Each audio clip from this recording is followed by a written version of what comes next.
Hello, everyone, and welcome to episode 167 of the Clockwork Cantina. I'm one of your hosts, Josh902, and this is the other host of the show. T3, what's going on, everybody? Hello, happy new week. What's up? Happy New Week, guys. It is July 17th, 2023. It is Monday, which is when we always do this show, or try to at the very least. And we have some cool things to be talking about today. DT and I read a comic that'll be in the second half of the show. Teenage Mutant Ninja Turtles: The Last Ronin from 2020. Can't wait to talk about that in the second half of the show. Yeah, and we got some news and things to go over with and to talk about what we've been up to this past week. So let's hop into it. Also, let me know how the audio stuff is. I've made some adjustments here. Every week I feel like I say this. I've made adjustments on the audio. I'm trying to adjust myself down a little bit, but I think I'm a little high. I need to turn myself down a little bit more. Yeah, DT, let's go ahead and talk about what we've been up to this past week. How about it, my friend? Yeah, let's do it. What have you been up to this past week? This past week, I have been, as per usual, watching things. Um, so I watched. I haven't really watched anything TV show wise other than like Keeping Up with Secret Invasion. Um, and then we watched the Arnold doc. So I guess Mm-hmm. that counts as well, the little 3-part doc series. But yeah, that was pretty good, man. If you like Arnold or you care about his story and all that, definitely check it out because it's pretty good. Three parts. Um yeah, definitely recommend that one. It was pretty good because they go into like the three aspects of his life, right? They go into the bodybuilding stuff, they go into the acting stuff, and then the politics. So follows it, from one to another. So yeah, it's good stuff for sure. And then aside from that, movie wise, I watched a bunch of stuff. I watched 500 Days of Summer finally because that's one movie that I've heard a lot about, and I'm like, you know what, I need to check it out. So I did. I watched this little DC showcase short called Commandy, the Last Boy on Earth, which is like a Planet of the Apes esque DC kind of thing. It Mm-hmm. was very fascinating. I didn't know much about the character and all that stuff, and it was pretty cool like watching it. And the main character was voiced by our boy Cameron Monaghan, so that's Oh. pretty good. It's really short. It's like 18 minutes long. Definitely recommend it if you guys haven't checked it out. It's a pretty cool little DC showcase short that yeah, it's pretty cool. So recommend that. And then movie wise, continuing, I watched Good Morning Vietnam. I watched the first three Fast and the Furious movies because I'm like, I don't really care about those movies, but I just wanted to check out the first three to kind of get like a reminder of just because it's summertime, summer movie time. Let's watch some of these the originals. So I just watched the first three, and man, like those movies are so 2000s, but also like, dude, we talk about Tokyo Drift all the goddamn time. The soundtrack to that movie is fucking fire as hell, dude. But god damn, the characters and the story is so trash, dude. Oh my god, dude, they have this grown ass man playing a high schooler. And it's like, oh son, you got kicked out of high school. How could you let this happen? Meanwhile, homeboy's got a 5 o'clock shadow and shit. But like, how how is this guy? How, dude? It's how so old? How ridiculous to old was me. he when they made that movie? How That's old do a you know? damn good question. I have no idea. But none of like Paul Walker is not in that movie. It's just some other guy, right? Like some other American dude. Uh I don't know how old Lucas. he is. It's I Lucas don't Black, I think, right? Like, cause I've Lucas seen him Black, in. yeah. Yeah, him. I don't know how old it was. The movie was made in like what, '05? Google Movie came out says in he like was '06. like Google says he was 22. when they made that Yeah, movie. he did not look like no goddamn high schooler, bro. He looked so much older than that, dude. And easily the best character of that movie was Han. But anyway, yeah.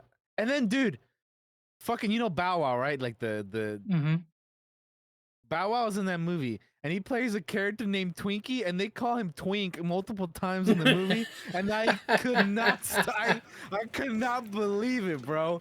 I could not. I was like, they really call him Bow Wow Twink and Twinkie, bro. Like, what the fuck?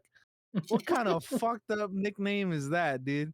Anyway, I just wanted to bring that up about Tokyo Drift because we all talk about like the great dun dun dun dun dun dun yeah. and again the soundtrack is killer, but man the characters and the story in that are just not great, bro.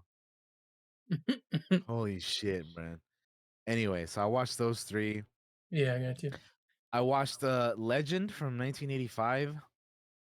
Has a young Tom Cruise, has Tim Curry, and then it has Mia Sara, which man, Mia Sara. But yeah, it's a fantasy movie. It was interesting seeing like a young Tom Cruise play that type of character because we know him now as like Mission Impossible and the action movie star guy, but he was like a young 22, 23-year-old dude in that movie, and it was so different from what all the stuff he's done. So it was a pretty cool in that regard. And Mia Sara, if you guys know her from Ferris Bueller, man, she's beautiful. Anyway, uh, and then finally, I watched the newest Transformers movie, Transformers: Rise of the Beast, and I had a damn good time watching with this movie, man. I feel like the human characters were likable. Um, the sound or the Transformer fighting bits were awesome. Had a pretty dope soundtrack, and I enjoyed the humor as well. So the combination of all of that made it for a pretty enjoyable movie, for me at least. So I had a good time with Cool. it. Yeah, I haven't had a chance to check that out yet, but I want to. And then video game wise, just Fortnite 7 days. Although I've kind of been like cooling down on the 7 days a little bit. I still play it, but been cooling down on that. And then Assassin's Creed Unity, still playing it on stream. And then I've been playing, and I like just last night I played a little bit of Valorant because I haven't played in a while. Man, I feel like if you don't play that game for a little bit, you just lose your like ability for that's one of those games you got to keep up with. I feel like. hmm But anyway, that's what I've been up to. So go ahead and take it away because it is your turn, my friend. Okay. For me, I also watched the Arnold doc and I enjoyed it. I recommend checking it out if you guys are fans of Arnold and want to check out his early days, his movie days, his political days, all that stuff. Um, enjoyable little doc. I like watching a doc every once in a while.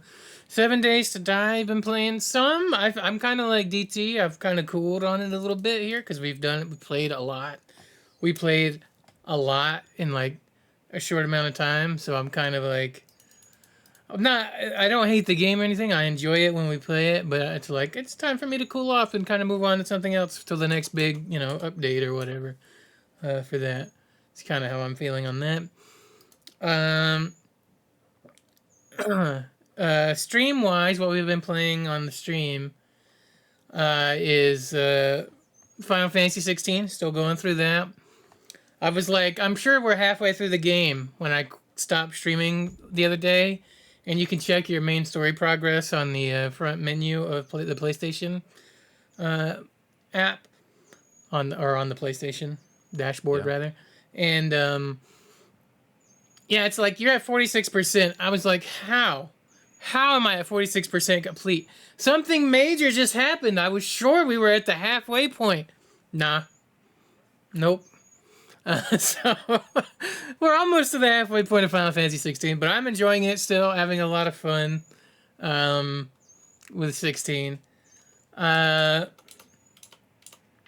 Next up, we got a code a day before it came out. Code for Jagged Alliance 3, and I've always been kind of interested in those games. And they had a new release, and we got to play it a little bit before the day before it released on stream, and I have been playing it off stream as well, and have become obsessed with it. Um, I was in Discord last night, and I just muted myself, and I'm pretty sure I was like, I'm just gonna mute, and then I'm gonna finish this mission, and then I'm gonna go to bed, right?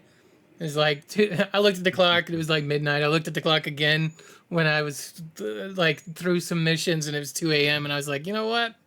I should probably go to bed before I fuck up my sleep schedule after getting it for working it right again. So, um, I can recommend Jagged Alliance 3 to people. Like it's really good. I've had a lot of fun with it. It's difficult at times until you. I think it's one of those things that has like a very steep hard to learn early type game, but once you get it down, you are pretty golden. Like I've been pretty golden playing through it now that I've kind of learned it a bit. So I do recommend it to folks if they want to try it out. Um, I've had some like very minor performance things that'll happen on occasion, but nothing major to shout out. Um, and yeah, just shout out to the devs that hooked us up with a key that let us play early and get that kind of streamed up a little bit on the channel. Gave us a little bit Hell of a yeah, dude. boost for a day, and I appreciate that. Um, Awesome. and the last thing is I just want to shout out the 902 Dice Creations TikTok. It hit 500 followers today. Um, so that was just very special to me, and I just wanted to shout out all the lovely people that follow us on TikTok for the dice making stuff. I appreciate you guys. I put a lot of love and a lot of work into my dice, and the fact that people enjoy them, like them, and buy them makes me very happy. Like it gives me a boost that I need sometimes. So shout out to everybody that follows us on the TikTok over there. Appreciate you guys. And that's kind of been it, DT. Other than like the comic, and my light just died again. I swear to God. Damn. But we're just cursed, DT, Listen. with lights on the show. I know. I feel you because my light's still busted over here, and I gotta replace it. But it's just Uh, like, yeah, hey, Elgato, hook us up with I some get lights, it. please. Yeah, right. Hook us up with some ring lights, man. Shit, Please, we're dying over here. that'd be nice. Anyway, Anyway, that's what I've been up to the past week. It's been fun. It's been a lot of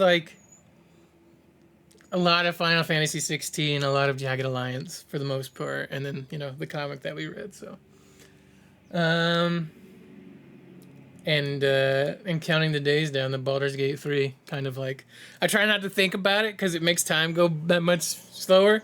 You when know is what I it coming mean? out again? I don't It remember. I will don't remember come when it's out coming out. August 3rd. And I misspoke, I think, last Mm, week when I said we were going to get early access so you could play it at the end of July. That was apparently wrong. One of the devs had to correct that. It will be August 3rd for everybody that's on PC. okay. So that'll be it. So not super long wait, like a few weeks, but I'm dying to play through that whole game and get my hands on some of that new stuff that they're going to add. But yeah, Yeah. exciting. Cool. All Yeah. right, DT, let's hop into the news. How about it? Let's do it. Also, just really quickly, I was checking my email earlier today, and I got a key for a game as well. So we're gonna be trying that out at some Ooh, point. Maybe tomorrow. I don't know. Yeah, maybe tomorrow. Well, we'll see. But it's a key. It's something that I had tried out for when we had like all the demos for Next Fest or whatever. yes, sir. It was one of those games, and the game of like came out today, and I got a key for it, so we're gonna try it out. Well, we're gonna play it because I tried it out and I really liked it, but we'll play it tomorrow. So keep an eye out for that. It'll be a fun little. It's one of those cozy games. So if you're looking for something like that, we're gonna try it out, or not try it out, but you know what I mean. We're gonna try it on stream. We're gonna play it on stream. I So got you. anyway, let's continue with the news. So today's gaming news, we got I think the most for the news. We have the gaming news is the most that we have more than TV or movie, which makes sense because of the strikes going on. But Yeah, uh, EA is seemingly hiring for a third Star Wars Jedi game, which I mean, to be honest, this doesn't surprise me or anyone yeah. who's been. paying attention to the Star Wars Jedi games because Stig Asmussen, I mean, he said like a while back that he always envisioned the series as a trilogy. So makes a lot of sense. But Respawn Entertainment is currently recruiting team members for what is presumably a third Star Wars Jedi game. The EA studio is seeking to hire a principal game writer and a senior VFX artist to work on new content for the action adventure series. Notably, lists its Unreal Engine 5 experience as a big plus VFX job description. Shortly before Survivor's release in April, Stig Asmussen said he hoped to make a trilogy of games.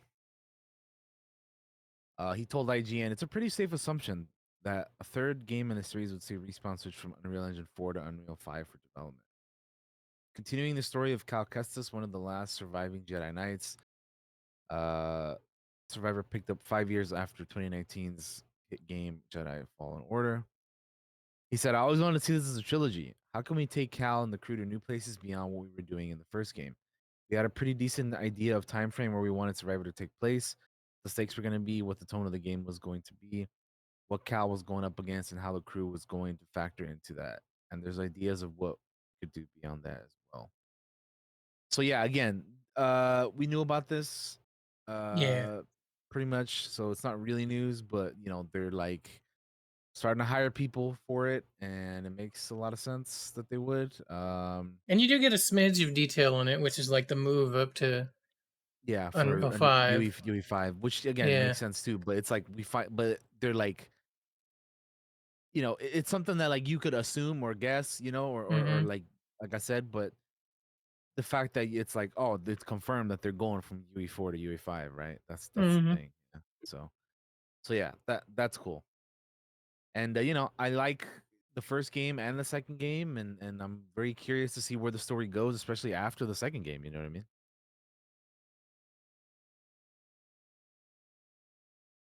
Yeah, for sure. Um, yeah, sorry. I got distracted. No, no worries. Yeah, Uh, just like I said, I just like, you know, Josh and I both played the second game. We did a an episode, and we did an entire episode to Jedi Survivor. So if you guys want to hear our thoughts on that, go check it out. But basically, I'm very curious where the story goes, you know, from that point. So yeah, it's gonna be super interesting, super interesting to see where that goes. Yeah, but yeah, let me. You have any other thoughts on that, Josh? Like, no, no, just yeah, pretty pretty excited to for it because I enjoyed Survivor. Obviously, we talked about it on the show, and we're yeah, looking forward to like I like that we'll get like a completion to it. You know.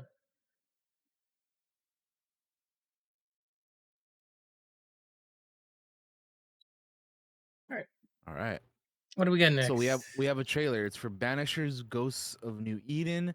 This is another game that I have on my radar that I have been wanting to, or that ever since we saw it at like one of the game shows, or I forget if it was like some Summer Game Fest or the Game Awards or something like that. It was either one of those though. But ever since we saw this game, I was super interested in it, and now we have another release date reveal trailer. So if you're ready, we can check this out. Yes, sir.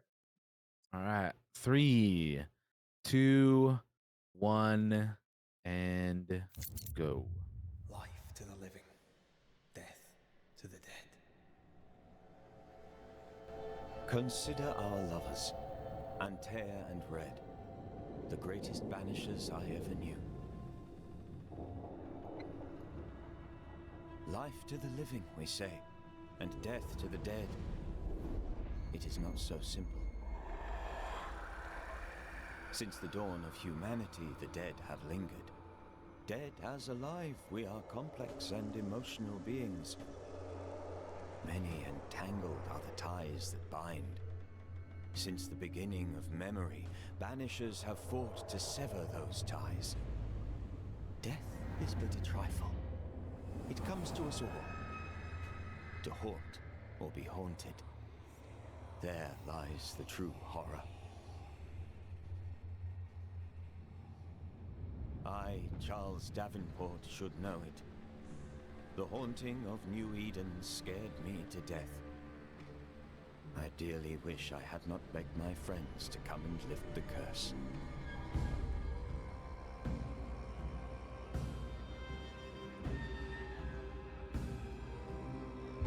November 7th, so it's coming out this year. Again, I know we say this a lot this year, but it's true that this year has been and is continuing to be stacked.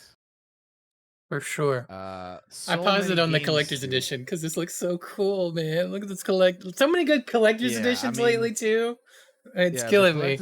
I try not to look at that because I'm like, bro. Oh, but look how cool it is, though. No, I know. But that's why it's like I don't even. It's just gonna be a bad time if I look at how cool one of them collector's edition is, man. Also, like, no, go ahead. Sorry. No, I was just gonna say, like, today's the 3-year anniversary of fucking Ghost of Tsushima, right? Yeah. And which, by the way, another game that we really loved and we did an episode on, and absolutely, it's my game of the year for 2020. But that's one game that I wish I would have got the fucking collector's edition on if I could have, because man, that shit's so good. But anyway, yeah, I did manage to get my hands on that one. I was just gonna say, it strikes me as kind of funny. Is like her name is Antia, right? And his name is just Red. I'm like, her name sounds so cool, and like it belongs to another world, right? And his name is just Red. Like, you know. Yeah. But that's just silly stuff I noticed on it, you know. Like your boy Red from Red Dead, or what is it, Red Dead Revolver? Yeah, Red Harlow. Is it weird? Yeah. I still remember his name all these years later. I remember Red Harlow from fucking Red Dead. That's the one I haven't really played, but I do remember his name was Red. Yeah.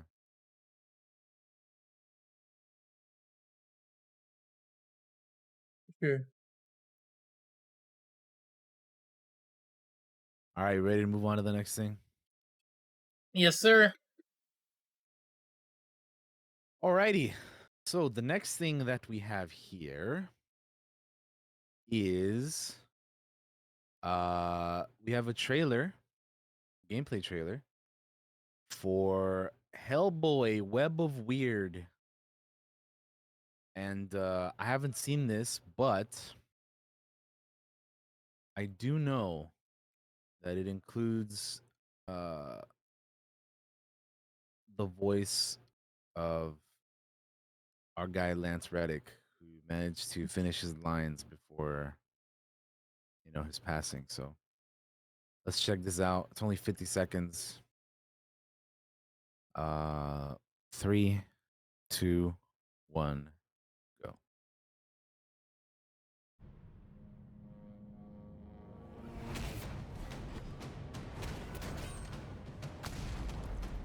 Art thou the devil come to renege on his bargain? No, but I get that a lot. Perhaps thou art deaf. Come to claim me and break the contract. I just want to stop this place from breaking my place. And I say, thou shalt go no further. Oh, brother, have it your way.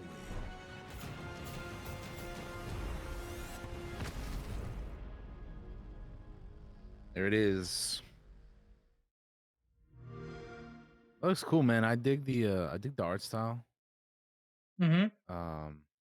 And it'll be one of Lance's like last things that he did, right? So it's another reason to check that out. But I mean, I was already interested in the game anyway, so definitely want to give that a shot and give that a try because it looks pretty dope. Yeah, I at first didn't even realize that he was going to be the voice for I don't think I did either.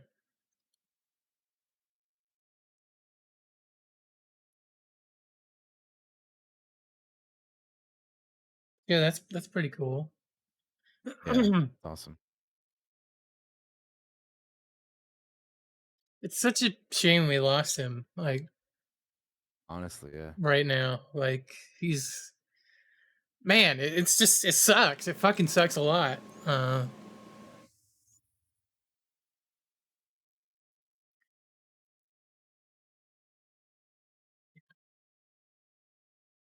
Well, Right. the game looks cool. It's gonna be coming out on like pretty much all the things. So Yeah. just keep an eye out if you guys are interested in that. And we have another trailer to check out. You know, we got a bunch of trailers to check out. But we're moving on to the next one, which is gonna be Remnant 2, the Hunter Archetype reveal trailer. All right. So when you're ready, let's I'm ready. check it out. All right. In 3, 2, 1, go. Archetypes in Remnant 2 come with their own set of unique tools designed for defeating the biggest and baddest enemies that the apocalypse has ever seen. This is Tragic from Gunfire Games, introducing the final starting archetype, the Hunter. Always a classic, the Hunter focuses on long-range, precision-based gameplay. They easily identify targets and eliminate them, often before the battle even begins. Their perks are designed around making every hit count and capitalizing on each opportunity, no matter how small the window. The key to their entire kit is the Prime perk, Dead to Rights. Scoring range weak spots while a Hunter skill is active extends its duration, Nice. even beyond its initial values. In addition to the Prime, the Hunter also has a unique ability called Marking. When marked, enemies can be seen through walls and are more susceptible to critical hits from the entire team. Everyone eats when a Hunter's on the prowl. Their first skill, Hunter's Mark, is a tried and true fan favorite. The Hunter instantly reveals and marks all enemies in a wide range. While active, every enemy is automatically marked for the entire team. That's nice. No one hides from the Hunter. Their second skill, Hunter's Focus, is a more calculating technique. While aiming down sights, their target will become automatically marked. If they remain focused without shooting, they gain huge bonuses to accuracy, damage, and critical chance. The buff remains active so long as the Hunter remains aiming. This one's personal. Their third skill, Hunter's Shroud, makes the Hunter a nearly untouchable killing machine. They instantly slip into the shadows, making it easier to avoid damage while moving. Their next attack, Drops Shroud, marks enemies within close range and grants a strong range and melee damage buff. If the Hunter doesn't attack for a short duration, they instantly reshroud. Sentinel from the Now you Matrix. see me. Now you're dead. Dude, I'm just amazed at how the different Rounding out many their enemy kit is types the there are in archetype this. trait, Because Long Shot. the first game, I It feel like increases the each effective area range had of its all own firearms. things you could Rifles fight, to but shotguns the variety in and this one everything already in seems between. like it's more. More. I don't know. I might be Players who wrong. enjoy But rewarding precision-based gameplay Just- will it love just looks the like there's a Hunter. lot more different enemy Their types to range fight this is time around. unmatched, and their Makes damage sense for a sequel. Go bigger, better, Legend. further, faster, stronger. You know, all that. Pretty cool. Pretty dope. Majin says they're adding a bow too. A Where- bow, yeah, that's cool. Where is there a video of that Majin somewhere, or is there an article or something, or is it? Did they show it in that trailer and I just missed it? Because I saw you say that in Discord.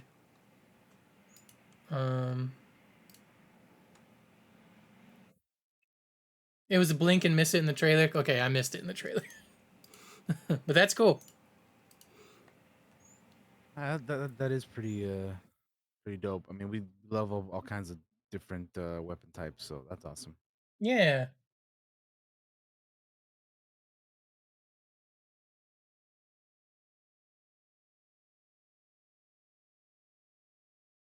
All right, you ready for the next one? It's Payday 3 stealth gameplay trailer. Oh, this is gonna be interesting. Yeah.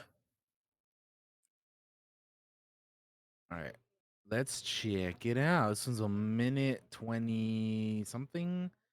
A minute 27. Okay. So let's check it out. Let me know when you're good. I'm ready. Let's go. All right. 3, 2, 1, play.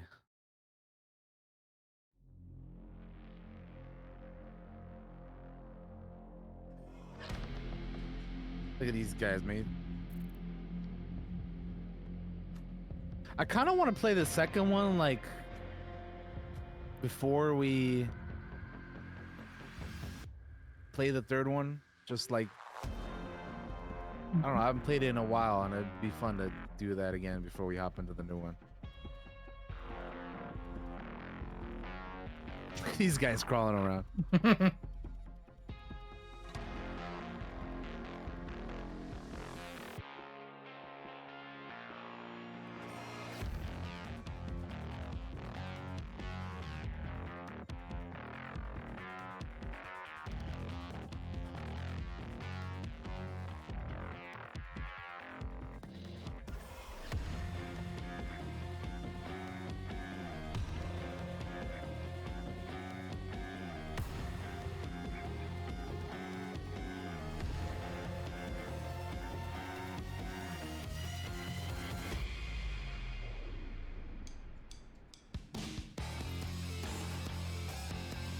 September 21st.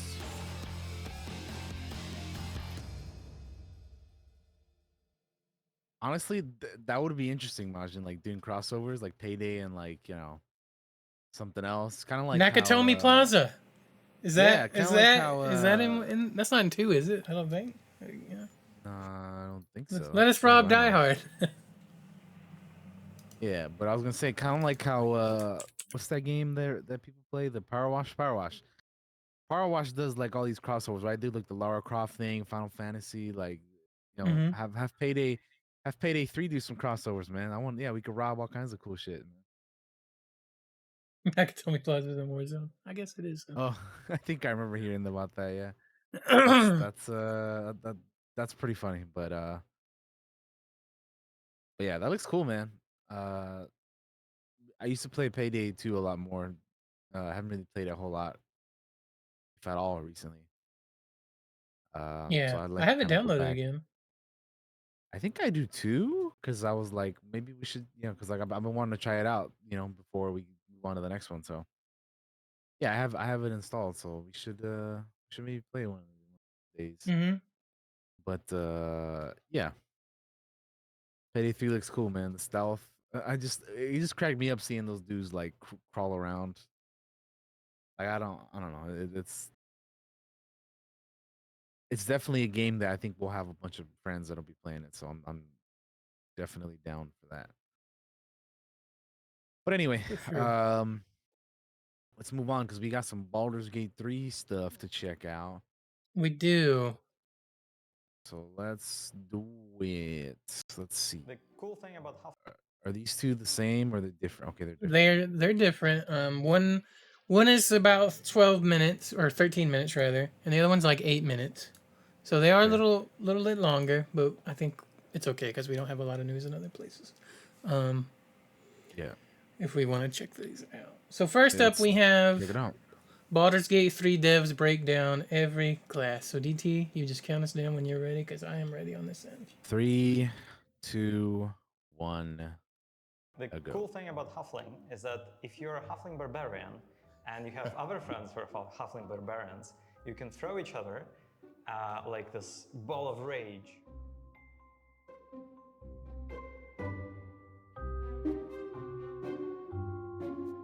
My name is Sven Winke. I'm the game director on Baldur's Gate 3. I'm It's Alex Sven. Smith, lead writer Baldur's Gate 3, Larian Studios. I'm Nick Pechenin. I'm lead systems designer at Larian. More fun than I expected, because if there's anything that I hate more than a fighter, it's the bards. But they're actually pretty cool. Favorite thing about bards is killing them. Well, they're a little bit of. Why does everybody hate on of bards, everything, man? So they're That's almost hilarious, you dude. would They're get like, the fuck classes bards. in that sense. And I like we had the system with all these tones that are in there. So I like it, a vicious mockery, I think. So you get all these tones that are coming out of it, and it's just cool. Second favorite thing about Bards is just playing instruments in the street and people joining in and dancing. It's really, really cool. Bards have always been the comedy class to me. They still are. I know that people really love Bards. I love them, but I mostly love throwing them off a cliff as a barbarian. We do like throwing. It's a theme. It's a pillar. For Bards, Oh, our but can audio I- team really but can I went Spartan all kick or out. suplex Like, somebody? there's That's what an I wanna know. action that Bards can do, which is to insult somebody, and they recorded dozens of insults that you will hear in the game. That if you will try to actually start insulting people in combat. We've recorded multiple musical instruments, multiple songs that they can perform on those musical instruments. That's pretty cool. And the really cool thing that Bards can do, and it's kind of unique, is that at really high level, at level 10, I saw that, they Loki. I'm can gonna pick a watch that spell one. that is coming from other spell class, other class lists. So they can take a heal from a cleric or telekinesis from the wizard.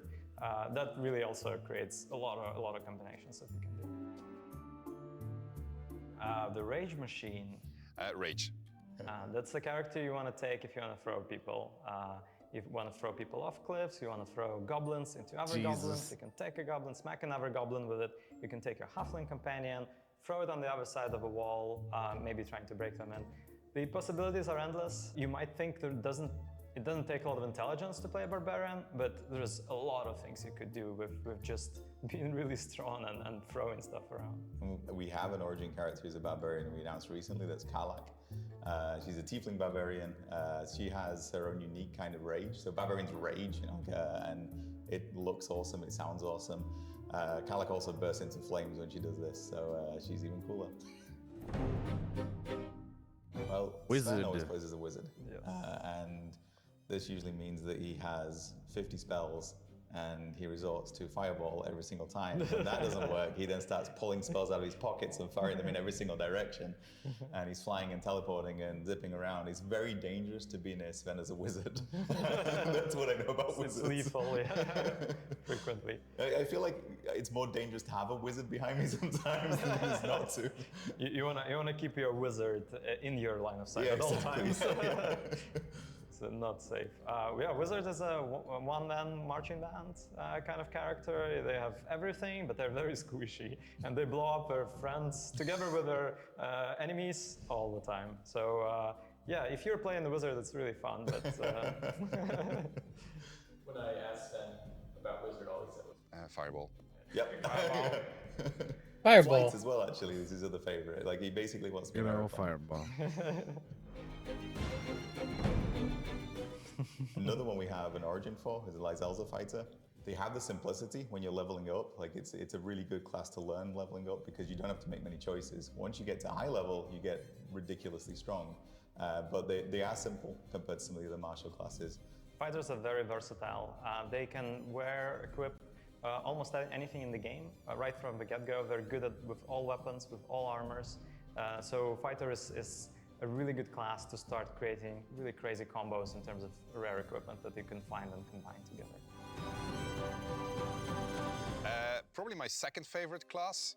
Was my favorite class until very recently. I mean, sorcerers are just, we have a line somewhere in the game, I think, where Gale says sorcerers are like drunk wizards. He has very little respect for them because they're not scholarly. And wild magic sorcerers are my favorite thing in the game. They are chaos incarnate.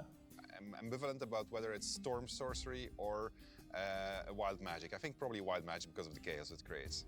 Sorcerer is a class that really breaks a game. So they have this feature called meta magic that allows them to modify some of their spells. Let's say you can throw 2 fireballs at the same time, or make one of your spells be a lot more distant, let's say. So there's a lot of things you could do, and the most crazy stuff that I see coming from a playtest, it's usually a sorcerer. Paladin's my favorite class to roleplay. I like that they have an inbuilt story. They have an oath. They are sworn to that oath. We did something that I think is incredibly cool with them, which is the Oathbreaker. There's multiple ways. It depends also on which oath you took. But if you, for instance, you're supposed to help all of the week and you start murdering them, then the oath breaker is gonna come and say you broke your oath, and then you get a really special moment in the game. We always wanted to include it. We had a lot of conversations about how to include it, and we knew that we'd need narrative support for it. People may have seen it already, but I won't spoil it too much. But if you haven't, be a paladin, do something really terrible, and see what happens. The cool thing about paladins is that they deal a lot of radiant damage, and this is a game where you slay a lot of undead, and a lot of undead are very vulnerable to radiant damage. So when the party comes to a town that is filled with undead, all the party members might say like, oh no, this is gonna be a hard fight, but the paladin goes like, yay! Warlocks was the first class I played in BG3 actually. I was playing around with Will, who's one of our origins as well. And it's another one with really interesting narrative support. So with Will, you have the pact, the person you have the pact who appears in the game. So this is somebody with gifted powers. It's a really interesting thing to explore narratively. We redid a lot of Will's story to bring the Warlock side of him out more. Really pleased with him. Warlock is a good starter class if you want to try Spellcaster, but you don't want to go and have a wizards with like 30 spells available. For Warlock, the number of spells you have is limited, but each of them hits very, very hard. So it's a little bit like somebody with a shotgun. You have Eldritch Blast all the time when you're playing Warlock. It counts. I need a cleric because I get hurt a lot. There's a reason Shadowheart's my favorite companion. Yep. Shadowheart is the first one that comes to mind. Too powerful, really. Clerics are really versatile, right? But for me, they're the healer. They're the person who stands at the background and goes, why did you do that? And then they fix me up and I go, thanks God. Whichever one. Clerics are kind of sneakily the better caster than the wizard, actually. I might say a heresy here, but they have a lot of spells available. And they can wear heavy armor and not be silenced while they do it. So you get the protection from having really good equipment, but also you can have those 20, 30 spells on your hotbar and have an answer to so many different situations. I mean, they get cool pets. Pets. So we have this especially higher level pets because they grow through the game. Yes, the pets get upgraded. Cool. If you summon them at higher levels, they will. Well, that's just Legolas, bro. Come on now. This is new powers, DT. We'll be playing a ranger, right, DT? Get this game and play co-op with me. You can play Jedrick for real. It looks cool. I mean, honestly, like, I never played any of the Baldur's Gate games, but like the stuff that I've seen from this game looks really, really cool, man. It's just really fun to. But also, I say this every time. I still have Divinity 2 that I have and I've never started. Great class. I love wild shaping. You can turn into a dino, into a panther, but also into a badger that can burrow through the ground. It's great. To me, I'm very basic with Druids. I only recently realized we did spores. It's a new subclass. I used Druid when we first put them in the game. Man, some of these characters are so damn tiny that they make. I spent a lot of time with them then. My sister, who's a huge D&D player, she will only ever be a Druid. She's a nature person. She loves being able to wild shape. So it's always her class. We play co-op together. So for me, the Druid it's a bear. Yeah, turning into different beasts. That's really the really signature thing for Druids. We made sure that we had a big selection of really interesting beasts to turn into, and we hope you can do all the ruckus in the city when you turn into a bear and start scaring everybody. Start fucking Rogue was my first tabletop D&D class because I was a goth. When I was a teenager and I wanted to sneak around in the shadows and be cool. And then I was like, oh, basically I'm an assassin, I'm super cool, I can pick locks and all the rest of it. What I realized was the party I was playing with basically treated me as a keyring. I was the person that followed them around, I picked the locks, and then they were like, oh, there might be some traps in there, and they shoved me forward, and they hoped I survived. That's my rogue experience. Every party needs a rogue. They not only bring this stealth gameplay when they can assassinate people and attack from the shadows, they're also really good at a lot of skills, sleight of hand. If you need something stolen, if you need a lock picked, if you need a trap disarmed, you're always gonna go to your rogue. but also they can learn other skills and be really kind of jack of all trades sort of character in this. It's really interesting to see the new subclass, Assassin, perform in combat. They kind of weave in and out of combat, trying to go into shadows and come back unannounced and backstab everybody basically. Well, that's not my favorite. When Monk went into the game, I was like, I have no idea, never played a Monk before. And I started playing with it because I was interested, because it was new, and fell in love with it. One of the things that, I always do the ninja style Shadow Monk. So I got to play some of these in early access. The Monk is the one class that was in early access, so I look forward to getting to play that. It's great. Okay. There's a lot So of how many tactics were that in come early out of the access? speed and mobility that the Monk has, and the ability to shadow step. I played Most of the main so classes were there, and they added them over time. They added Paladin, but some of the subclasses were missing. I don't remember which ones. All the casters look really cool if you prepare a spell and then leave them. They look really cool. With a Monk, just prepare one of your Monk moves and just leave them idling, because it looks awesome. Yeah, you actually use actual styles in Kung Fu, like the tiger style, the snake style. It looks great, it also sounds great. Yeah, the other team had a very specific style developed for Monk. Well, we hope you enjoy that. But on the mechanics side, we also had to do a few tweaks for Monk, because we saw that kind of base class wasn't quite as exciting for some players, the one that we're adapting from Player's Handbook. So we tweaked it up, and well, I think the results with playtesters are explosive in the end game.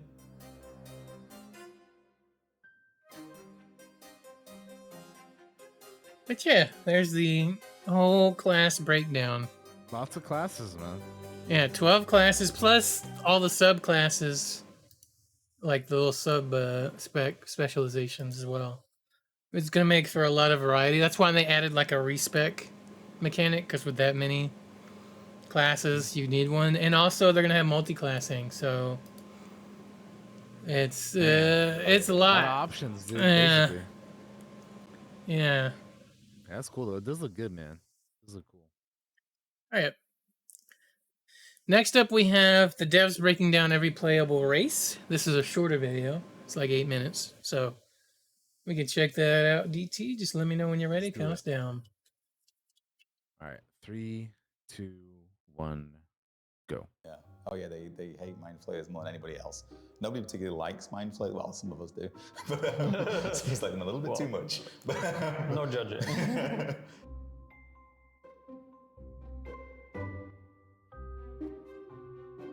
All right, here we go. My name is Sven Winke. I'm the game director on Baldur's Gate 3. I'm Adam Smith, lead writer Baldur's Gate 3, Larian Studios. I'm Nick Pechenin. I'm a lead systems designer at Larian. I'm on the story side for Elves. We had a lot of discussions about how they fit into the world. They're one of the more common races. Their reactivity is often about how long-lived they are. They're a very long-lived race, so we don't assume how old your character is, but they often reflect on things with a lot more far-sightedness. Elves are actually the most picked race in the early access of Baldur's Gate 3, followed closely by half-elves and by tieflings. Okay, interesting. For release, we're updating the human a little bit. We're giving them a few features so that they feel as interesting as other races to play. And for the human, in terms of narrative, the actual opposite to the elf. So humans in Faerun are relatively short-lived. They live as long as we do, which isn't very long, sadly. So they experience change and turmoil much more often. Where 100 years after BG2, the humans don't remember it. It's the previous generation for them. For a lot of the other races, it's within their personal memory. It's hard to say something about them because they're just very, very popular. They're a bit of elf and a bit of human. So I feel like players find it really easy to connect to a half-elf. It's a bit of fantasy, but it's also relatable enough that you see yourself being a bit of a half-elf. Probably even more popular than the elf. And one of our origins is a half-elf, Shadowheart. The bit I always remember is, I think it's Lizelle at some point refers to as an elf, and Shadowheart is like, half-elf. He's very upset about it. Tiefling is my favorite race in BG3, actually. I love their pointy horns. And I just, overall, I don't know, I just like tieflings. Very important class because there's a lot of tiefling-specific characters in the game. They're very central to our story. You meet a lot of them in Act 1. Zevlor. And partly that's because we are sequentially after the events Descent to Avernus. So a lot of tieflings are fleeing. They're some of the first refugees because of events that have already happened in the world. So you meet a lot of them. They're outsiders, outcasts often. We have an origin character tiefling as well, Karlak. They're great, yeah. My favorite, most likely, because they're the aliens on this world.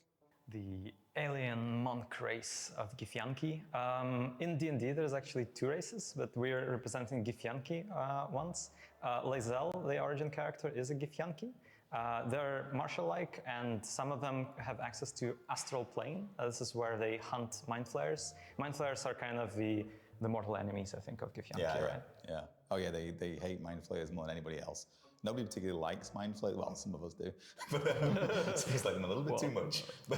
No judging.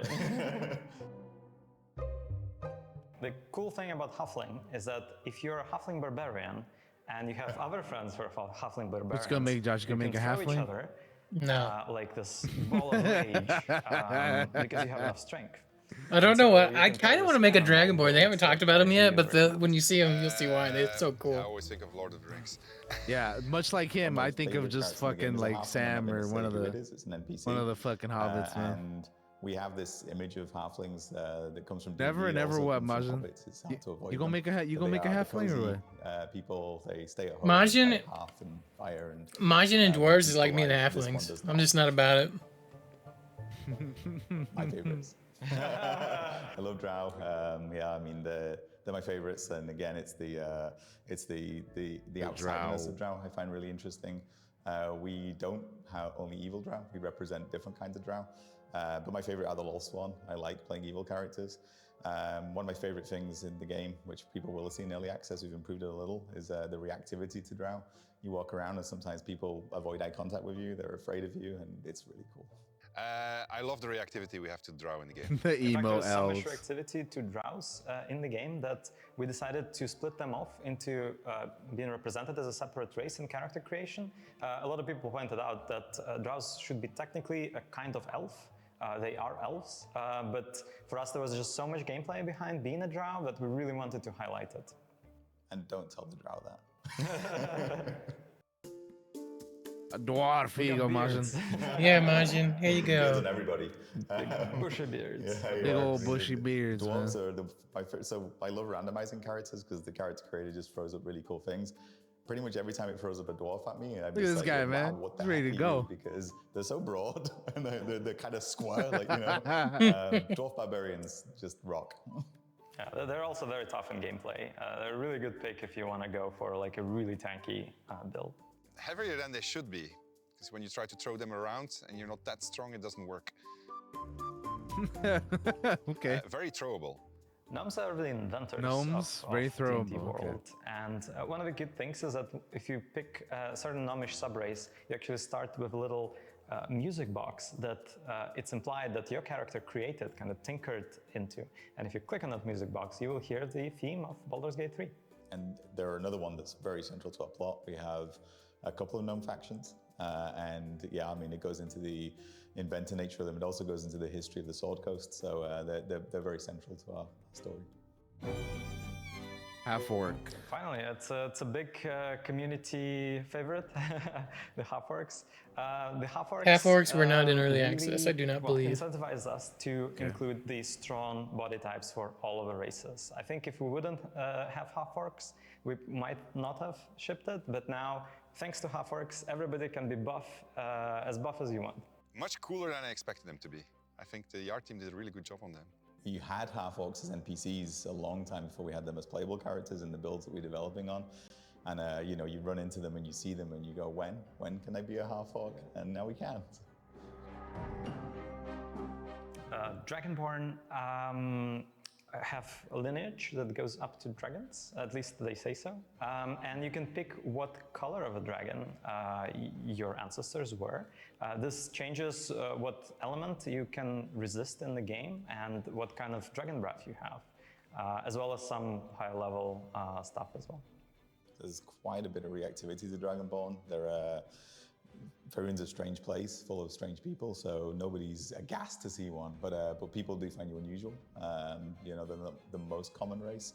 The thing about them is you just have to look at them. I mean, they they're look fucking race sick. I've ever seen in a video game. Yeah. Like, they're incredible. Yeah, definitely what I'm gonna play. I mean, like they're the most badass characters that we have.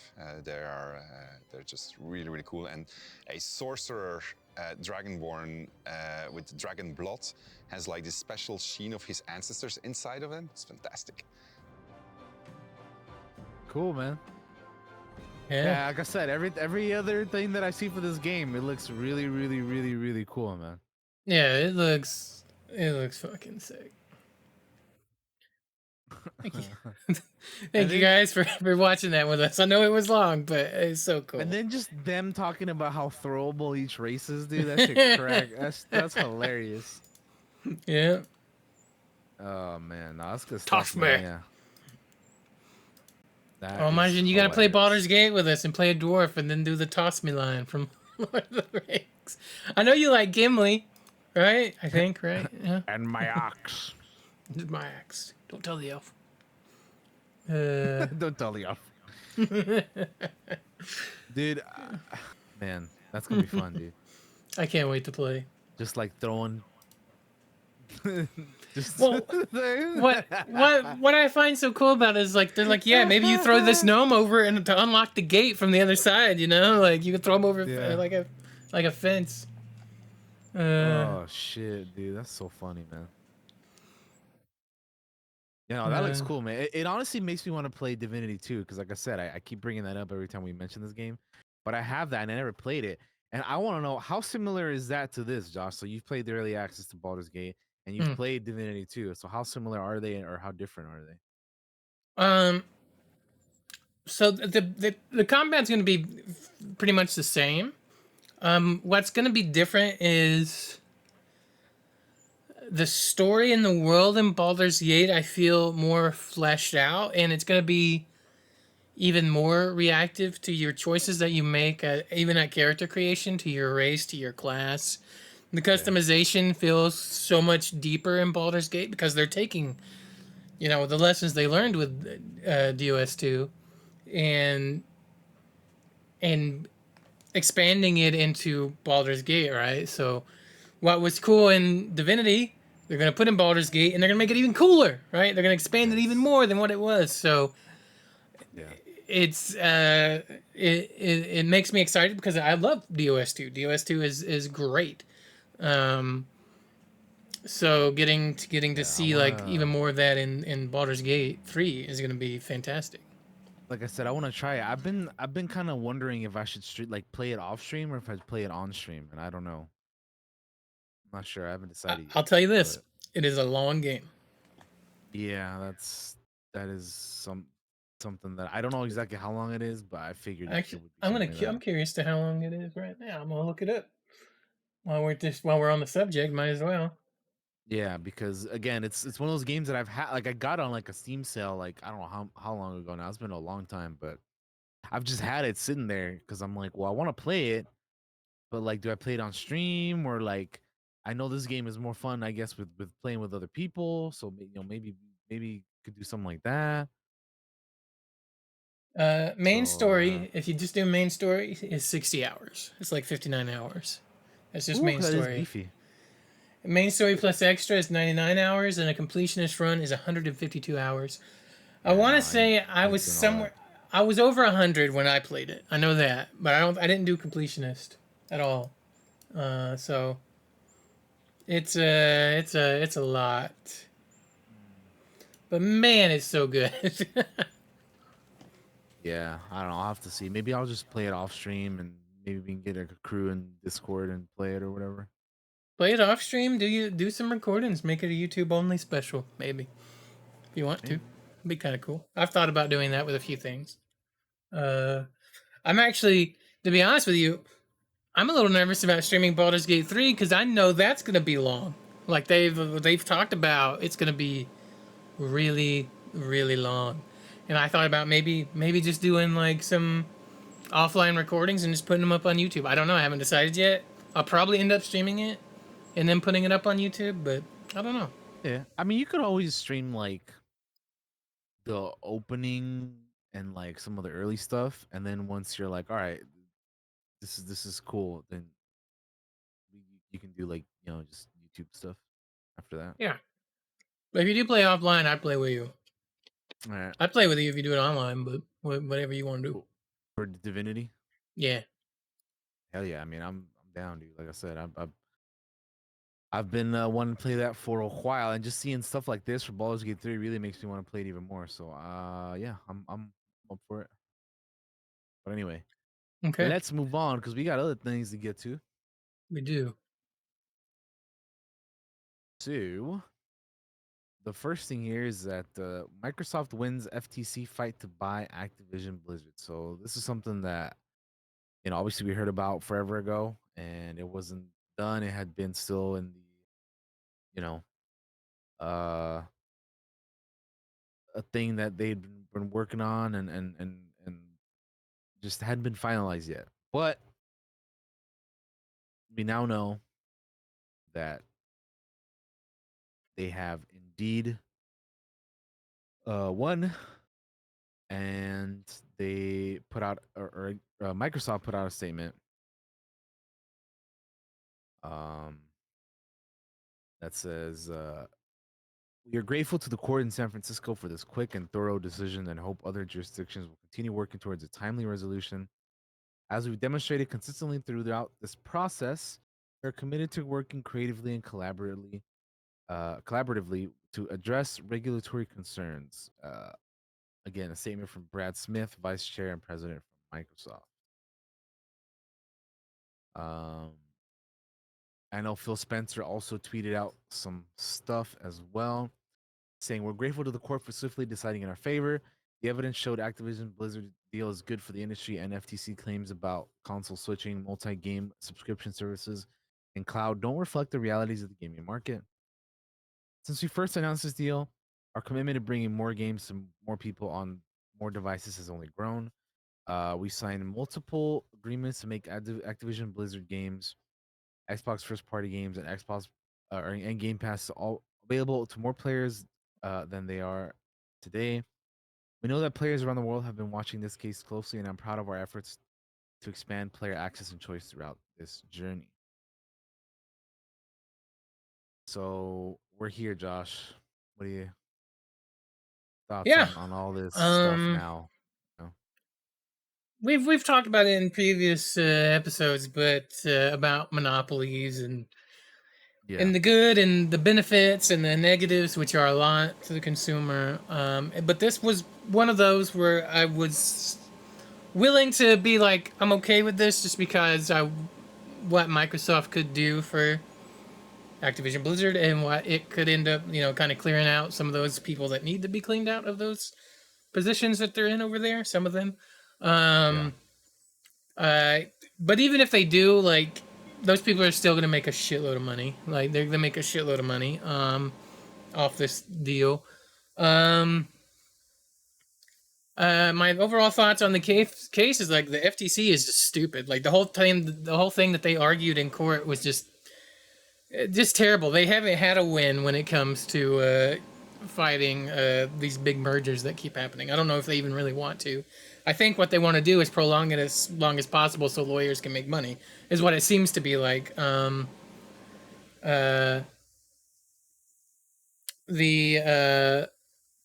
odds are is like I see Microsoft probably making a deal and closing this as soon as possible. Like I think it's inevitable that it's going to happen, and any delay to that is just so lawyers can make money at this point. So yeah, they just need to make a deal in like the UK or the EU or whatever it all is. I don't know that part of it because I'm not a member of those, and I wasn't really following this super closely.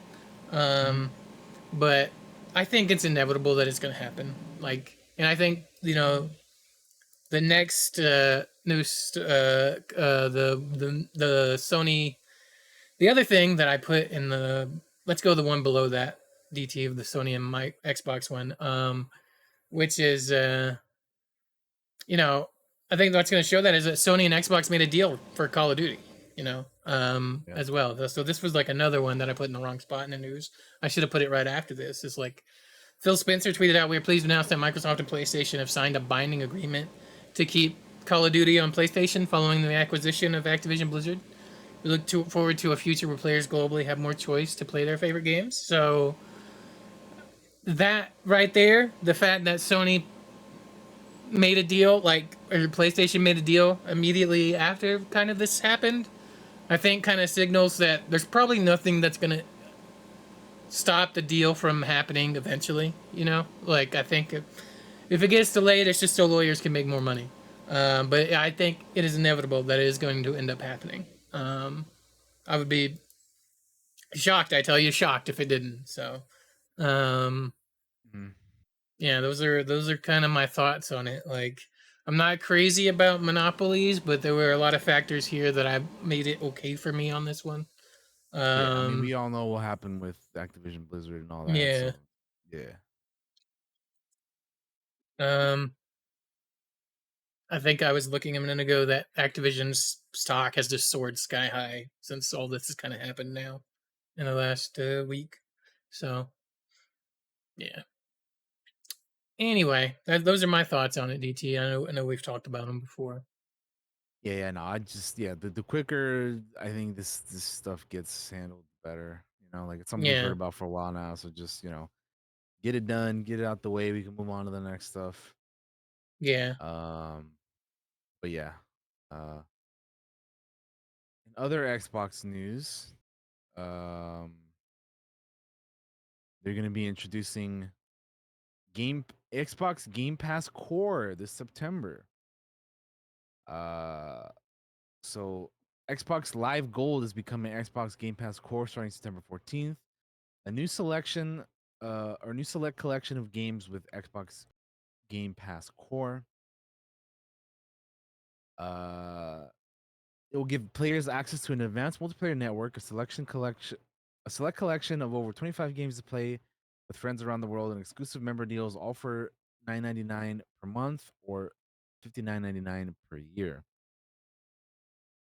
For over 20 years, Xbox players have been connecting via Xbox Live to compete, cooperate, and experience the world's biggest online multiplayer games. In 2017, they introduced Game Pass, which provided a curated library of games. Game Pass Core brings online play together with Game Pass and a new offering for gamers around the world. With this evolution, they're saying farewell to games with gold. They wanted to use this opportunity to reimagine how to include content with the subscription. We found that the answer to the most compelling catalog was to leverage select titles from our Xbox Game Pass catalog. Our launch collection of more than 25 titles from Xbox Game Studios, Bethesda, and our current partners will offer something for everyone to play on their Series XS and Xbox One consoles. And they also revealed the titles for launch, with more to be announced in advance of September 14th. And new titles will be added every 2 to 3 times per year. So these are some of the opening launch games. So we have Among Us, Descenders, Dishonored 2, Doom Eternal, Fable Anniversary, Fallout 4, Fallout 76, Forza Horizon 4, Gears 5, Grounded, Halo 5 Guardians, Halo Wars 2, Hellblade Senua's Sacrifice, Human Fall Flat, Inside, Ori and the Will of the Wisp, Psychonauts 2, State of Decay 2, and The Elder Scrolls Online Tamriel Unlimited. Although they do say the game library may vary over time and by country. And they also have a little graphic here of like the Game Pass plans. So there's Core, there's Console, PC, and Ultimate. And they're all fairly inexpensive for the most part. Yeah. For current Xbox Live Gold members, on September 14th, you'll be able to automatically become Game Pass Core members with no change in pricing. And then have an immediate access to a new library of over 25 high-quality games. Member deals and discounts. Games of Gold will come to an end on September 1st. Players can continue to access any Xbox One games that previously redeemed through Games with Gold if they remain a Game Pass core or Game Pass member. Regardless of subscription status, any Xbox 360 titles redeemed via games with gold in the past will be kept in the player's library.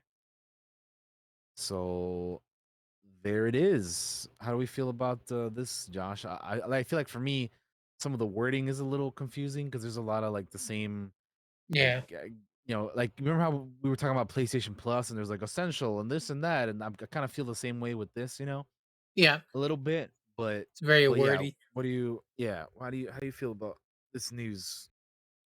It's fine. It's for the console folks, I guess. Uh just for like to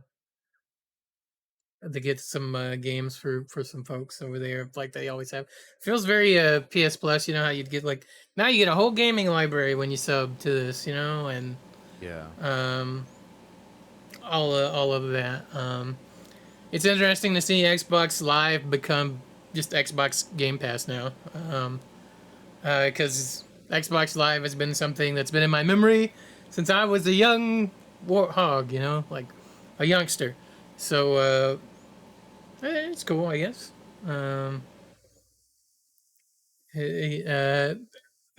Some of the titles that they have on here aren't necessarily like I feel like the newest one on here is Doom Eternal. That feels like the newest one on there to me that I can remember. Or Grounded, but Grounded was in early access for a very long time. So, I'm curious to see if they'll do like more newer releases added onto that catalog for folks, or what. But yeah, I mean, I guess it's cool. It's one of those things that I get confused about as well because the wording is. It's all very jumbled up. Same thing when we talked about the PlayStation stuff as well in the past. Like that's you're the thing right for about me that. is I'm just like I don't know what the hell. Like a lot of it is like the same, but like slightly different. It's like, well, fuck. How am I supposed to remember any of that shit if I don't? I feel like if you don't actively like subscribe to some of this stuff, it's hard to keep up with like the names and like what each one like does differently than the others. But yeah, I don't know. The summary at the top of the article is just like Xbox Live Gold is becoming Xbox Game Pass Core and new select collection of games with Xbox Game Pass Core, I guess. So it's just like if you had gold, you'll just get like a game collection. I guess they're adding and throwing that in there. I guess that's the only thing that really changes. Yeah. Which I guess that's good. More value, right? You get some more value for your money if you already have it. But yeah, I'm the same as you with the wording here.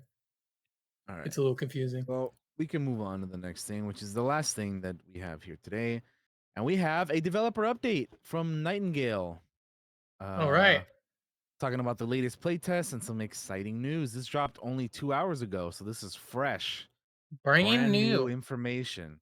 Let's check it out. So we're going to check this out. When you're ready, let me know and we will do it. All right. 3, 2, 1, play.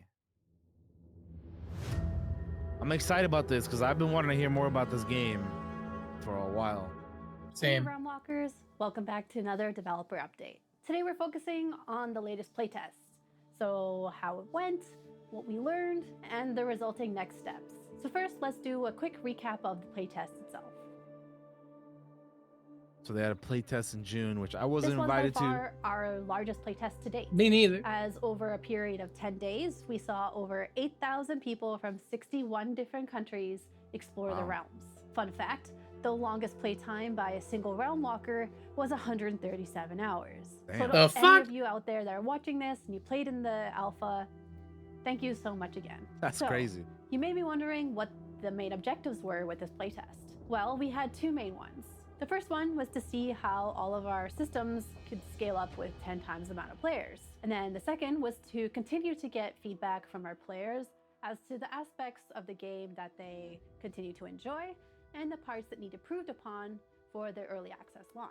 This was especially important this time as players had significantly more time to play, so they could get to later parts of the game. So let's start off with the positive changes and the feedback from players. We continue to hear from returning playtesters that the game is improving with each playtest, and many players continue to enjoy the sense of immersion caused by the aesthetics and the audio design of Nightingale.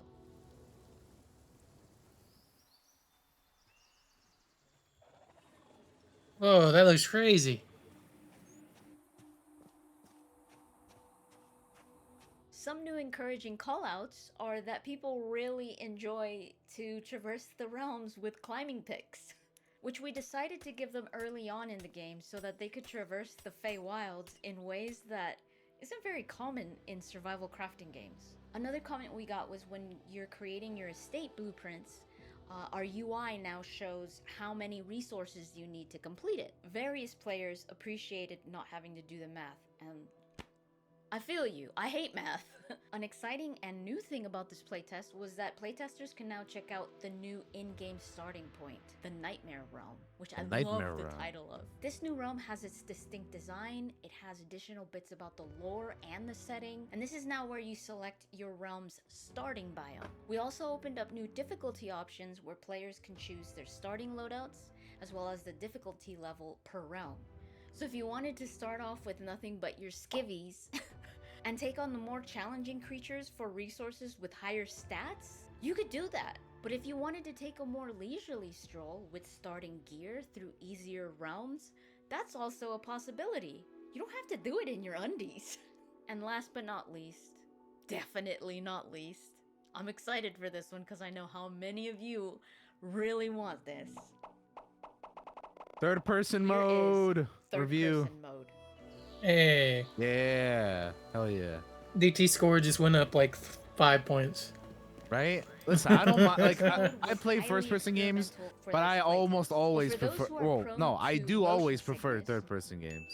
Or simply prefer it, the option was there for playtesters. No, it's good that it's an option. How it felt. The default. Because like sometimes you want to see how you look. Yeah.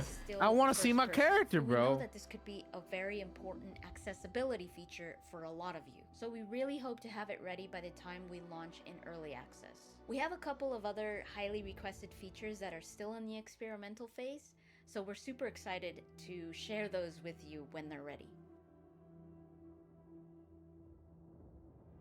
As previously mentioned, a really important part of this playtest was testing our systems and how they scaled, so we could uncover any issues now rather than at early access launch. Firstly, let's talk about Discord, where we were communicating with the majority of our players. So previously, we've been able to rely upon a third-party bot, which would give people verified roles so they could see all the channels that they needed to. Unfortunately, it couldn't handle this volume of players, so we had to last-minute rely on both a homebrew bot as well as manually verifying users for over 1,000 people. This won't be an issue at launch as our Discord will be open to all, but we thought it was a hurdle worth mentioning nonetheless, as it was a sense of frustration at the very beginning of the test for playtesters. And then when we initially opened up the gates, our servers hit an initial issue. Our networking team was all hands on deck, and after a thorough investigation, they discovered a very obscure setting which would limit how many concurrent realms could be spun up at a time. This meant that if you're one of the people that started off earlier, you could get into the realms and play just fine. But if you tried to get in later than that, then you couldn't load into the game. This particular issue was identified, investigated, fixed, and pushed live within only a few hours, thanks to the hard work of our team. But it does go to show you how important this playtesting process is, as it's one less issue for us to hit at launch. Another thing that caused a small hiccup was pushing a live patch to players for the first time during a playtest. This was done so our team could practice bringing the servers offline, pushing an update to players, and then reopening the servers after the fact. In just a couple of days since the playtest had started, we were able to introduce some quality of life changes for players. So things like decrease how fast the hunger bar went down, we temporarily turned off realm curses that were causing some players to get motion sick, and we were also able to address some bugs which were causing some of the crashes that some of our players were seeing. The good news is this patch didn't cause players to lose progress, and our servers were able to start up again just fine. This patch only had 1 or 2 days of testing, unlike when a game is usually already launched. The downside of having such a quick turnaround time is that it did ship with a bug, and this would lock players out if they interacted with one of our new experimental systems that we introduced in this playtest. Players were quickly alerted to this issue, and it was hotfixed out the following day. This kind of patch was definitely an extreme case scenario due to playtest time constraints. When the game is live, our patches will have significantly more time with our QA team to comb through it before it's pushed to you, our players. These issues, alongside other feedback, bug, and crash reports, are all vital in our preparedness for early access. We're still working through some of the remaining issues from this playtest. We are really proud of our team who worked through a lot of these challenges during the test, and we're very thankful for our community of playtesters who largely took these things in stride. So thanks again to those of you who stuck with it. So what's next for us at Inflection Games? We still have outstanding work to polish before launch, like ensuring bugs and crashes are resolved as much as possible. We'll also be working on replacing placeholder assets and finishing animations. We're also working to address the constructive criticism that we received in this last playtest, as well as previous playtests. Some key areas here are things like working on balancing the game so that the building and the crafting don't feel like a grind. Improvements to progression pacing so that players don't feel overwhelmed in the very beginning of the game. Refining our UI so that progression paths are a little bit clearer, as well as overall making the game more intuitive. We're also looking into which quality of life features will be put in for early access versus post-launch. This includes things like adding the ability to hold down your mouse button or your controller button to continuously do an activity such as mining or harvesting, adding an offhand slot for like umbrellas or torches, and stuff like auto item pickup, just to name a few. So what does this mean for upcoming playtests? Well, we'll be definitely holding another one in a not so distant future. We don't have the exact Send me an invite, damn it! I want to play. but definitely keep I an want eye to out try on it. our official channels such as Discord, and we'll update you guys there. Which I am on their Discord server, but I just haven't gotten. We have a lot of future community comms planned, so make sure that you follow all of our channels in the description so you can stay up to date. As always, thank you so much for joining us on this journey. We can't wait to show off more of the game with you all. Until then, we'll see you next time. Cool. So after hearing what they had to say with that, how you feeling about what their progress in the game, Josh? Since we last heard or last saw it. I'm excited. Like, this game is one of those that's been on my radar since it was announced. I know it has been on yours as well. What I like, what makes me excited about it is just how open they are with, like, here's the feedback we got, here's some of the changes we made, here's some of the issues we came up with, and it's just how open they are, how open they are talking with the community about it, and that to me is always a good sign and always a good thing. So honestly, makes me excited to see these kind of dev updates like this. Makes me want to give them even more of my support in some way, shape, or form. Right. So I think it's pretty cool. Man. Yeah. Yeah. Definitely hope I get a playtest invite in the future. Right. I'm like, fucking hook your boy up, man. Allow us to contribute to this awesome thing. Yeah. All right, DT. Is that it for the gaming news, bud? It is. Alrighty. It is. That took a while, but it's the most news we have for today. All right. Gaming news is complete. Let's move on to the TV news. All right. What do we have first, DT? I have swapped this over here. Let's do it. All right. So the first thing we have here is we have a poster and the trailer for I've tossed the poster up. Ahsoka, which is going to be streaming on August 23rd on Disney Plus, and I am very, that poster is sick. Look at this thing, man. man. It's a badass poster. She looks great, of course. Yes, sir. Yeah, just Yeah. amazing. All right.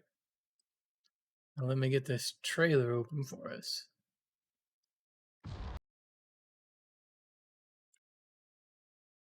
And yeah, we're gonna watch the trailer next. So let's All right. check it out. I reacted to this trailer. It's amazing. I also If you reacted to want to it. hear my initial thoughts on it, go check it out because fuck yeah, it's great. But yeah, let's do it. Are you ready? I'm ready. 3, 2, 1, go. War is inevitable. One must destroy in order to create. We are no Jedi.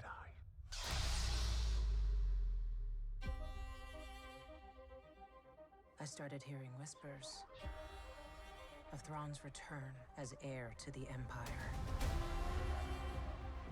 What happens when we find Thrawn? Power, such as you've never dreamed.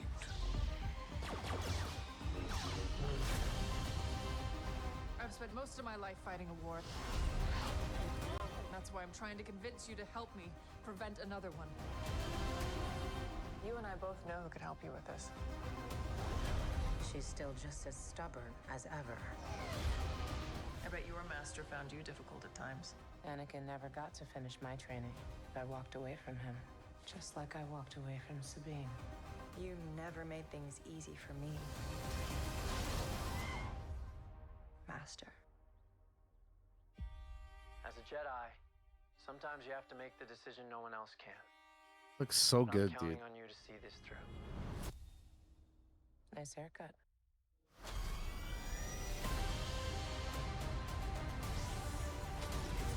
Sometimes we have to do what's right, regardless of our personal feelings. Buckle up. If we don't stop Thrawn, everything will be in vain.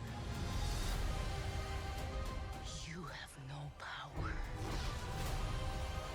Anakin spoke highly of you. I'm not here to discuss my past. We have a lot of work to do. Once a rebel, always a rebel.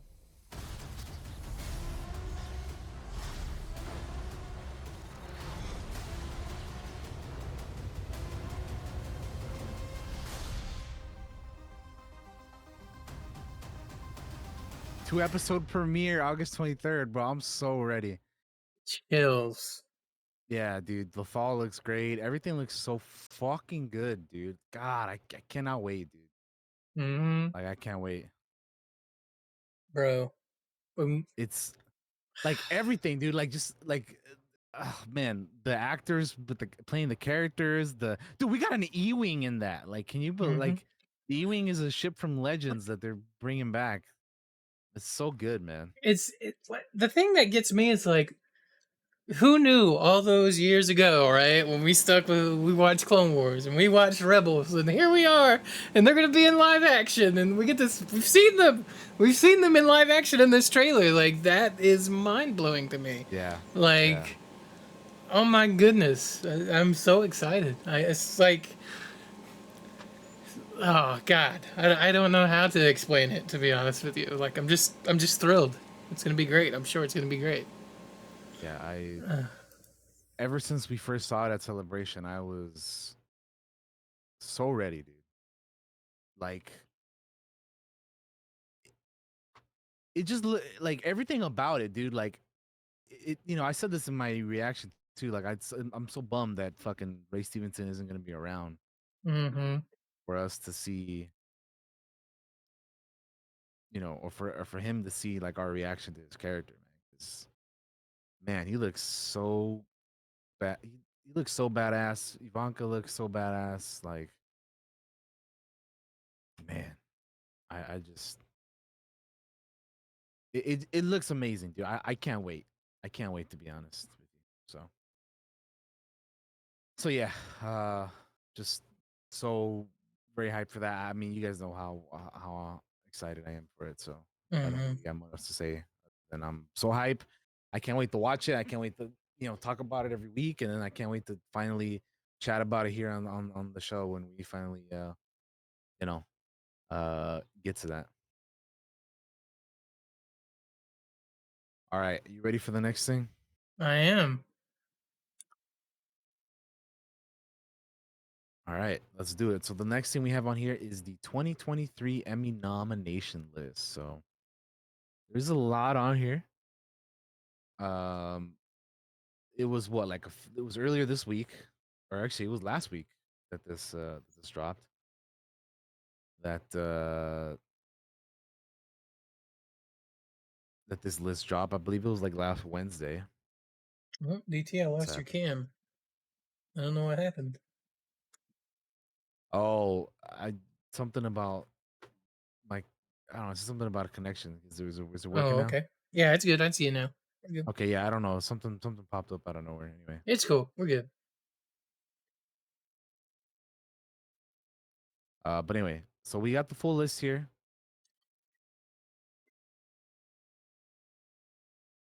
But let's check it out. So we have a lot of nominated for. So we got a lot of things here, like I said. So Mhm. there's best drama, best actor in drama series, best actress, best supporting actor, best supporting actress, best comedy, best act. So there's so many things here, right? So we'll quickly go over a few of them.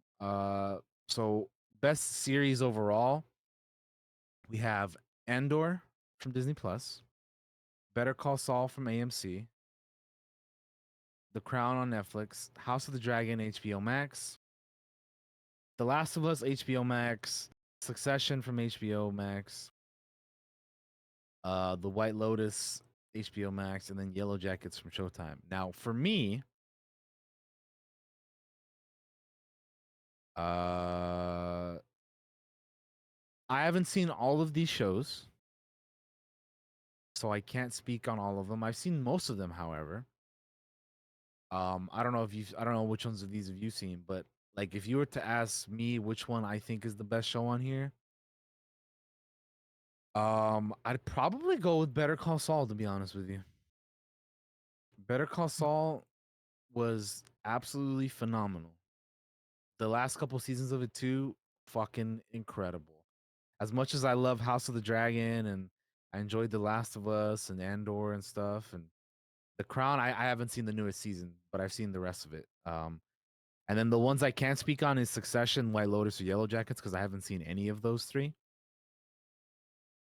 But yeah, I don't know. I feel like Better Call Saul was so damn good. So I'd put. I think that's the one for me. But yeah, a lot of people do like some of these other shows like Succession, White Lotus, and Yellow Jackets that I just haven't seen. So I can't really. Again, I just can't really speak on that though. But I'd go BCS because that show's fantastic. I got you. For myself. How about yourself, Josh? Which of these have you seen? Which have you not seen? So I've seen Andor, I've seen House of Dragon, I've seen The Last of Us. I have not seen Better Call Saul, The Crown, Succession, White Lotus, or Yellow Jackets. Um, and to be honest with you, out of the things I have seen, it's probably between House of the Dragon and The Last of Us. For best series, like I don't know, it'd be really hard for me to pick. Really, it's really hard for me to pick between all the ones I've seen, but I don't know if I can pick one. To be honest, like Better Call Saul seemed like it was an easy pick for you to pick that. So like I don't have one that would be easy for me to pick out of these because I enjoyed all of it. Like you know what I the mean? acting in BCS and just the story and everything, like it was so, and the way they wrapped it up to and everything, I'm just like, man, it was great. It was really really great. No, I got you. I got you. Yeah, I don't think I can pick. I don't think I could pick one. I wish I'd seen some. Honestly, I wish I'd seen some of the other stuff on that's nominated. I wish I'd seen Succession and White Lotus and Yellow Jackets and Better Call Saul and all those. But Yeah, I yeah, wish I had seen. Like, I want to watch Succession, White Lotus, and Yellow Jackets are on my list. I just haven't gotten to them yet. So yeah. eventually. All right. Best actor, we have Jeff Bridges from The Old Man, Brian Cox from Succession, Kieran Culkin from Succession, Bob Odenkirk from Better Call Saul, Pedro Pascal from The Last of Us, and Jeremy Strong from Succession. So we have 3 people from Succession on this. one from The Old Man, one from Better Call Saul, and then one from The Last of Us. So again, I gotta go with Bob Odenkirk, but that's just because I haven't seen Succession. You know. Mm-hmm. Yeah, the only I've only seen Pedro in this one, so he wins by default for me, I guess. I forget you haven't seen The Old Man. That show I like that one. I gotta watch it. I gotta watch I it. feel like I like for me. I feel like the opening was really strong, and then like some of the rest of it was kind of like, well, I enjoyed this, but like the way it left off too, I was kind of like, huh? But it's still enjoyable. All right, so Pedro wins for Josh on that one. Best actress, we have Sharon Horgan from Bad Sisters. Haven't seen that. Melanie Linsky from Yellow Jackets. Elizabeth Moss from The Handmaid's Tale. Bella Ramsey from The Last of Us. Kerry Russell from The Diplomat. And Sarah Snook from Succession. So again, haven't seen The Diplomat, haven't seen Succession, haven't seen Bad Sisters or Yellow Jackets.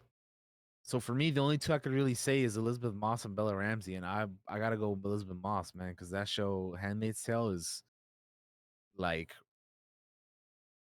some serious shit, and I feel like gotcha. Elizabeth Moss always does good at that. So I feel Mhm. like we gotta go Elizabeth Moss on that one. And you know, it's not me trying to discredit any of the other actresses because the other one I've seen on here is Bella Ramsey. Right. I haven't Hell, seen Bella's the only one I have seen. like I know Melanie Linsky was also in The Last of Us, but you know, obviously she's in this for Yellow Jackets, but yeah, I just haven't seen their what's the word? Their portrayals, their acting in these other, you know, shows. But yeah, I guess I'll go Elizabeth Moss. Best supporting actor, we have F. Murray Abraham, who's our boy Khonshu from you know, Moon Knight. We have Nicholas, but he's in this for The White Lotus. Nicholas Braun from Succession, Michael Imperioli from The White Lotus, Theo James from The White Lotus, Matthew McFadden from Succession, Alan Ruck from Succession, Will Sharp from The White Lotus, and Alexander Skarsgård from Succession. So basically, this best supporting is either Succession or White Lotus. And I'm gonna tell you guys straight up, you guys already know this. I ain't seen either one of these shows, so I have no opinion on this. Same. But I like F. Murray Abraham.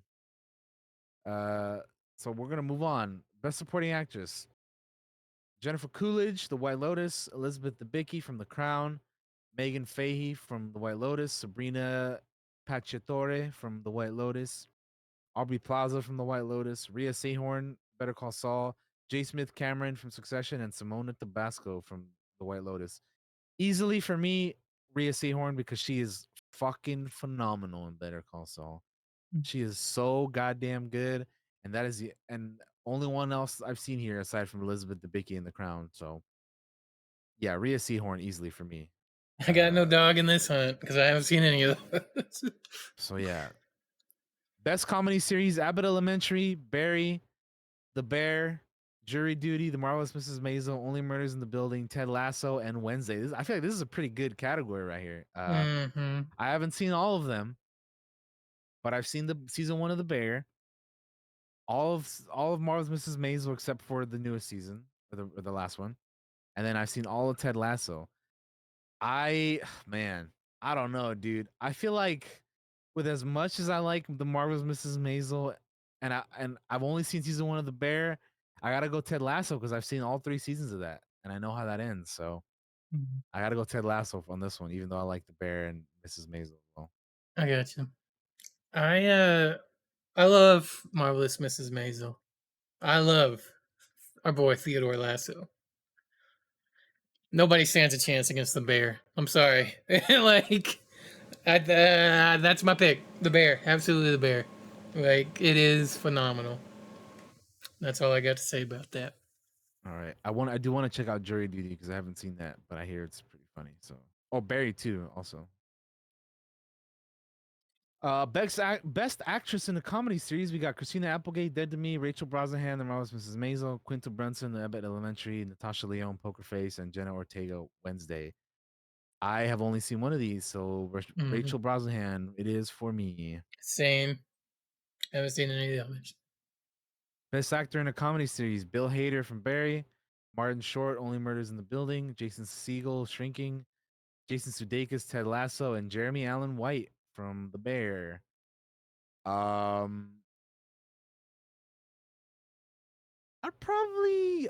feel like Jason Sudeikis is really good as Ted Lasso, but I'd probably go Jeremy Allen White as from The Bear on this one. I got you. Because those are the only two that I've seen in this, and yeah, I think I've only seen season 1, but Jeremy Allen White, pretty intense as a fucking Carmy. Yeah, I agree. I'm Jeremy Allen White all the way.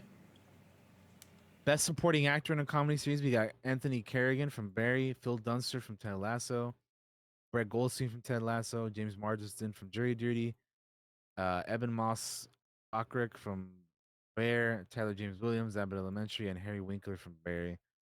I've only seen Ted Lasso and The Bear, so I gotta go with my boy Brett Goldstein from Ted Lasso on this one.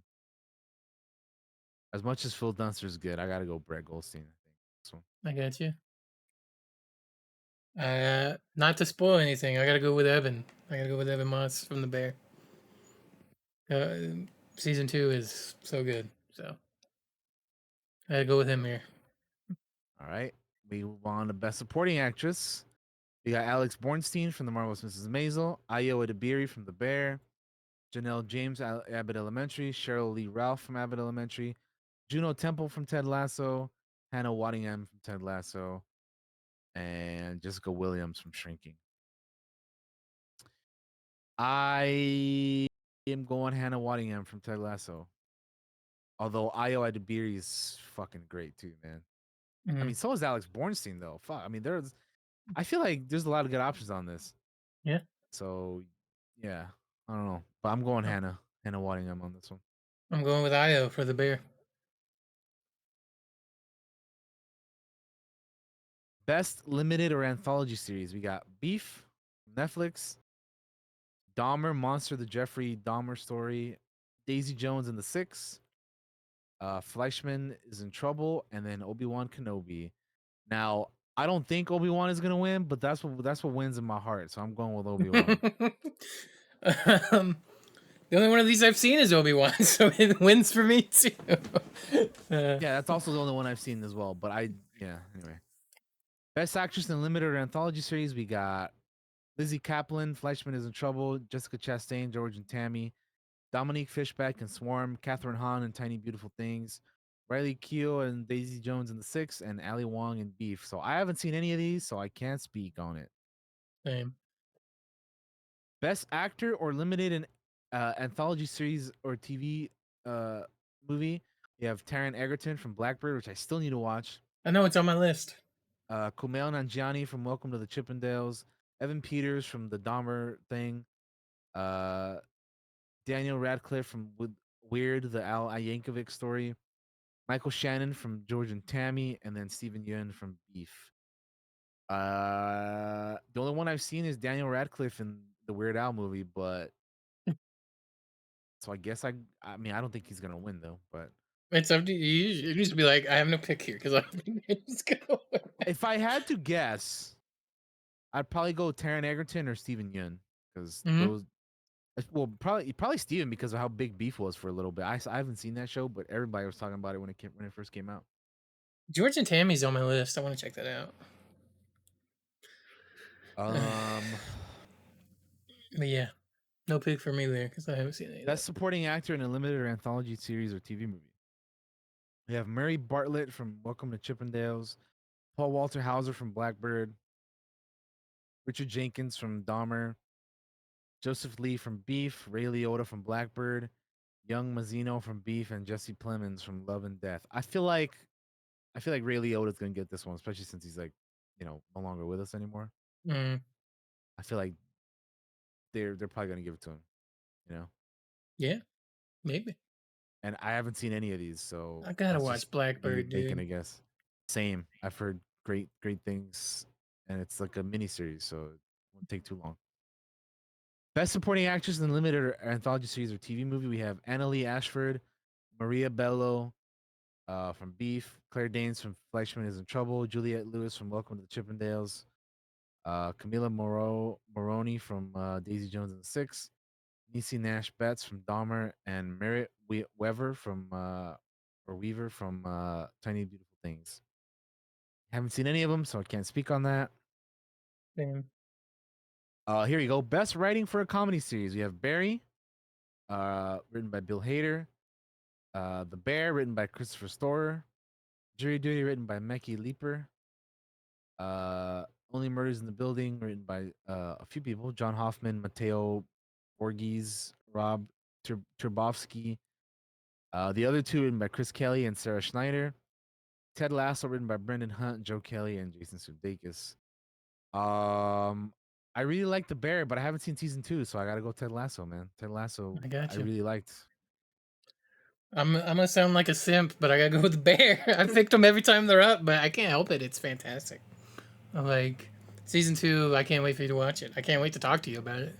Yeah, I really want to watch it, but Yeah. Best writing for a drama series, we have Andor, written by Bo Willimon. Bad Sisters, written by Sharon Horgan, Dave Finkel, and Brett Baer.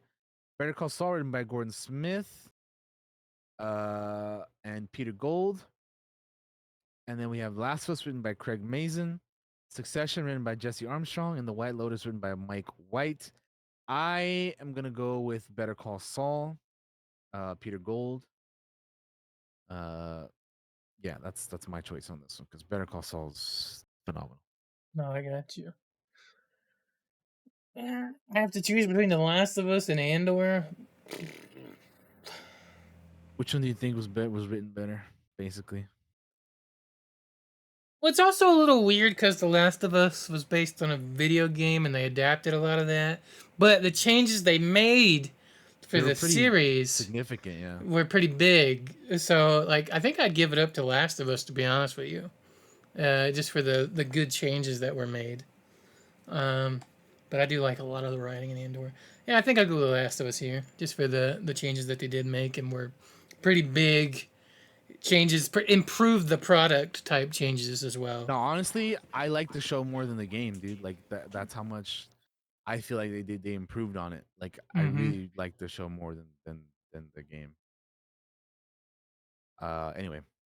Yeah. Best writing or limited or anthology series for a TV movie. We have Beef from Netflix, written by Lee Young Jin. We have Fire Island from Hulu, written by Joel Kim Booster. Fleischman is in Trouble, written by Taffy Brodesser Ackner. We have Prey, written by Patrick Asen and Dan Trachtenberg.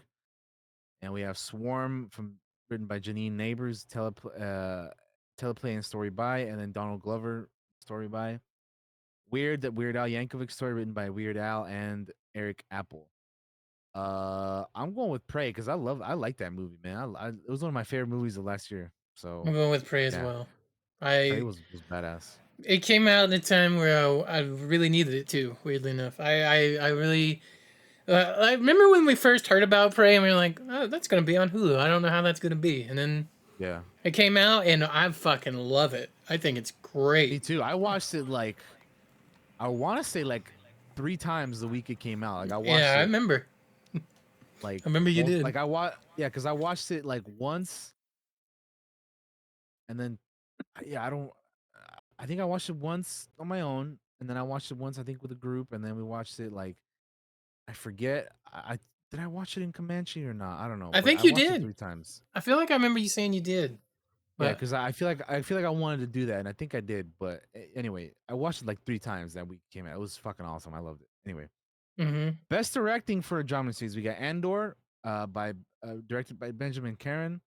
You got Bad Sisters, written by Deirdre Walsh. Last of Us, directed by Peter Hoare. Succession by Andrei Parke or Parek. Apologies if I mispronounce some of these names. Succession by Mark Mylod. Succession by Lorraine Scarafaria. And then The White Lotus by Mike White. I guess Last of Us, because the only one other one I've seen aside from Andor. So yeah, I'd probably go Last of Us on this one. I'd probably also go Last of Us here as well. Yeah. Best directing for a comedy series, we have Bill Hader directing Barry, Christopher Storer directing The Bear, Amy Sherman Palladino directing The Marvelous Mrs. Maisel, Mary Lou Belly directing The Miss Pat Show, Declan Lowney directing Ted Lasso, and Tim Burton directing Wednesday. So yet again, uh, it's between The Bear, The Marvelous Mrs. Maisel, and Ted Lasso, and I think I got to go with The Bear on this one Hmm. for Yeah. Christopher Storer. Yes, chef. I agree with you, chef. I also going with the bear, chef.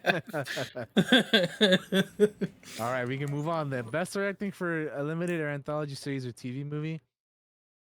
We got Beef, Lee Jung Jin, Jake Schreier also did Beef. Dahmer, Carl Franklin, another Dahmer, Paris Barclay. Fleischman is in Trouble by Valerie Ferris and Jonathan Dayton. And then Dan Trachtenberg doing Prey. I'm going Prey. Going Prey with Dan. Yeah. Awesome movie. Love it. Dan Trachtenberg did a great job on it. So, of course, I'm going that. We're gonna skip best talk series because I don't really care about that one. Same. Best reality competition. I mean, I don't really watch that either. We'll move on to best animated program. Bob's Burgers from Fox, Intergalactic Netflix, Gendy Tartakovsky's Primal, Adult Swim, Rick and Morty Adult Swim, or The Simpsons Fox. I like Primal, but I gotta go Intergalactic. I loved Intergalactic, man. That was great. I haven't watched any of these. I have no pick. All right. Moving on. Best structured reality program. We're gonna skip that. Best unstructured reality program. We're gonna skip that. Best TV movie. We'll do this one. Dolly Parton's Mountain Magic Christmas from NBC. Fire Island from Hulu. Hocus Pocus 2 Disney Plus. Prey from Hulu and Weird, the Al Yankovic story from the Roku channel. Obviously, I'm going Prey. Prey. I love Yeah. Prey. Prey. I've said it a couple times already. Prey was great. Prey. Best game show, we're gonna skip. Best scripted variety series, we're gonna skip. Best variety special, we're gonna skip. Best variety special pre-recorded, we're gonna skip. Best host for reality or competition program, we're gonna skip that as well. Host for a game show, let's see. We're just gonna skip a bunch of these because these are all like. Ooh, Okay, there's well, some here we go. spoilers in the guest actor series. We have some best guest actor in a comedy series. Mm-hmm. We have number one. If you haven't seen The Bear, you definitely you might Leave. want to yeah. Come back in a few minutes. 2, 1. Did you leave? Because this is gonna be a big spoiler. I gave you enough time to leave. John Bernthal from The Bear. Luke Kirby from The Marvelous Mrs. Maisel, Nathan Lane, The Only Murders in the Building, Pedro Pascal in Saturday Night Live, Oliver Platt in The Bear, and Sam Richardson from Ted Lasso. I gotta go John Bernthal from Bear on this Yeah, one. I'm going with John, no doubt. Good old Johnny B. All right. Best guest actor in a drama series. We got Murray Bartlett in The Last of Us, James Cromwell in Succession, Lamar Johnson in The Last of Us, Arian Moayed in Succession, Nick Offerman in The Last of Us, and Kevion Montreal Woodard. I'm going Nick Offerman, man. He was great in that episode. I'm going with Nick. Yeah, I'm going with Nick Offerman here. Absolutely. Yeah, I mean, I feel like Lamar and Kevion also did great. Yeah, like they were all good. Yeah. You know, so it's just a matter of like, you know, but yeah, Nick Offerman. Nick Offerman. But yeah, like I said, it's just a matter of I guess choosing which performance you like the most, I suppose. But I feel like for me, Nick Offerman, and that they literally like sidetracked the whole episode just to show his story in that one episode. So, and I think it was like one of the longest ones of the season. But anyway, he fucking great. Best actress in a comedy series, we have Becky Ann Baker, Ted Lasso, Quinta Brunson from Saturday Night Live, Taraji P. Henson in Abbott Elementary, Judith Light, Poker Face, Sarah Niles from Ted Lasso, and Harriet Walter, Ted Lasso. Who are you going with on this one?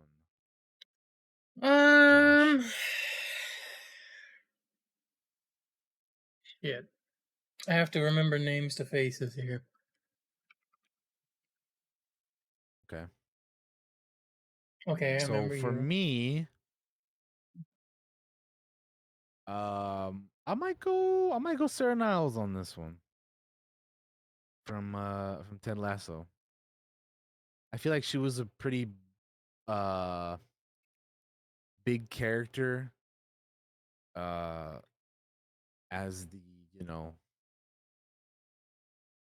the team and I guess Ted's personal also therapist. So Yeah. I'll give it to her on this one. I think I'm gonna agree with you here. I think Sarah Niles. All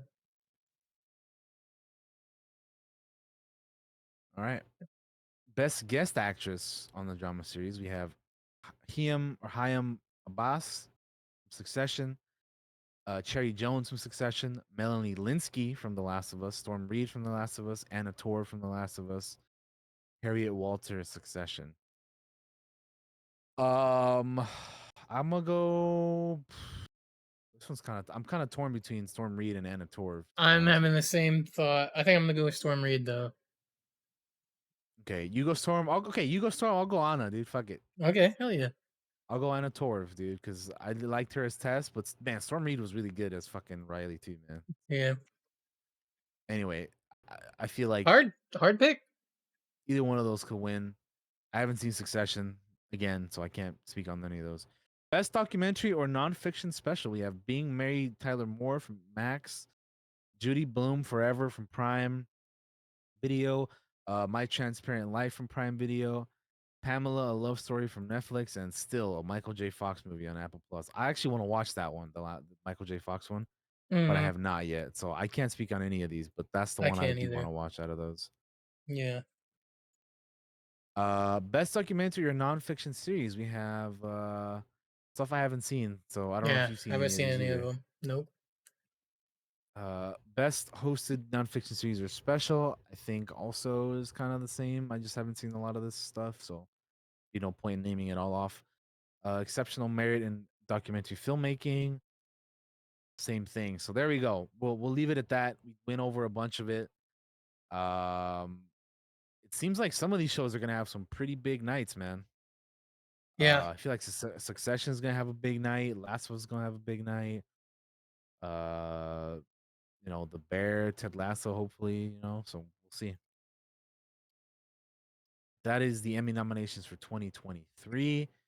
And with that, that'll leave us with our movie or TV news being done. So we can move on to the movie news. Movie news time, gang. I've swapped over screens.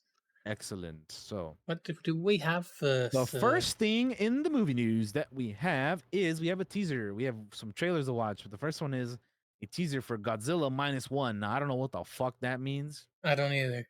I don't know what Godzilla -1 is supposed to mean or describe or say, but we're gonna watch this. I haven't seen this yet. I've been saving it for this, so we're gonna check it out. 3, 2, 1, and go.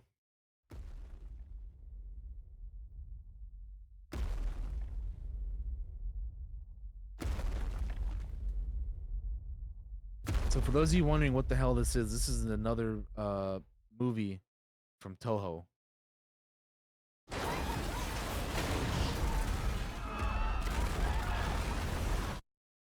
Gojira -1. Gojira -1. Only in theaters December 1st. That's coming out this year, man. Cool.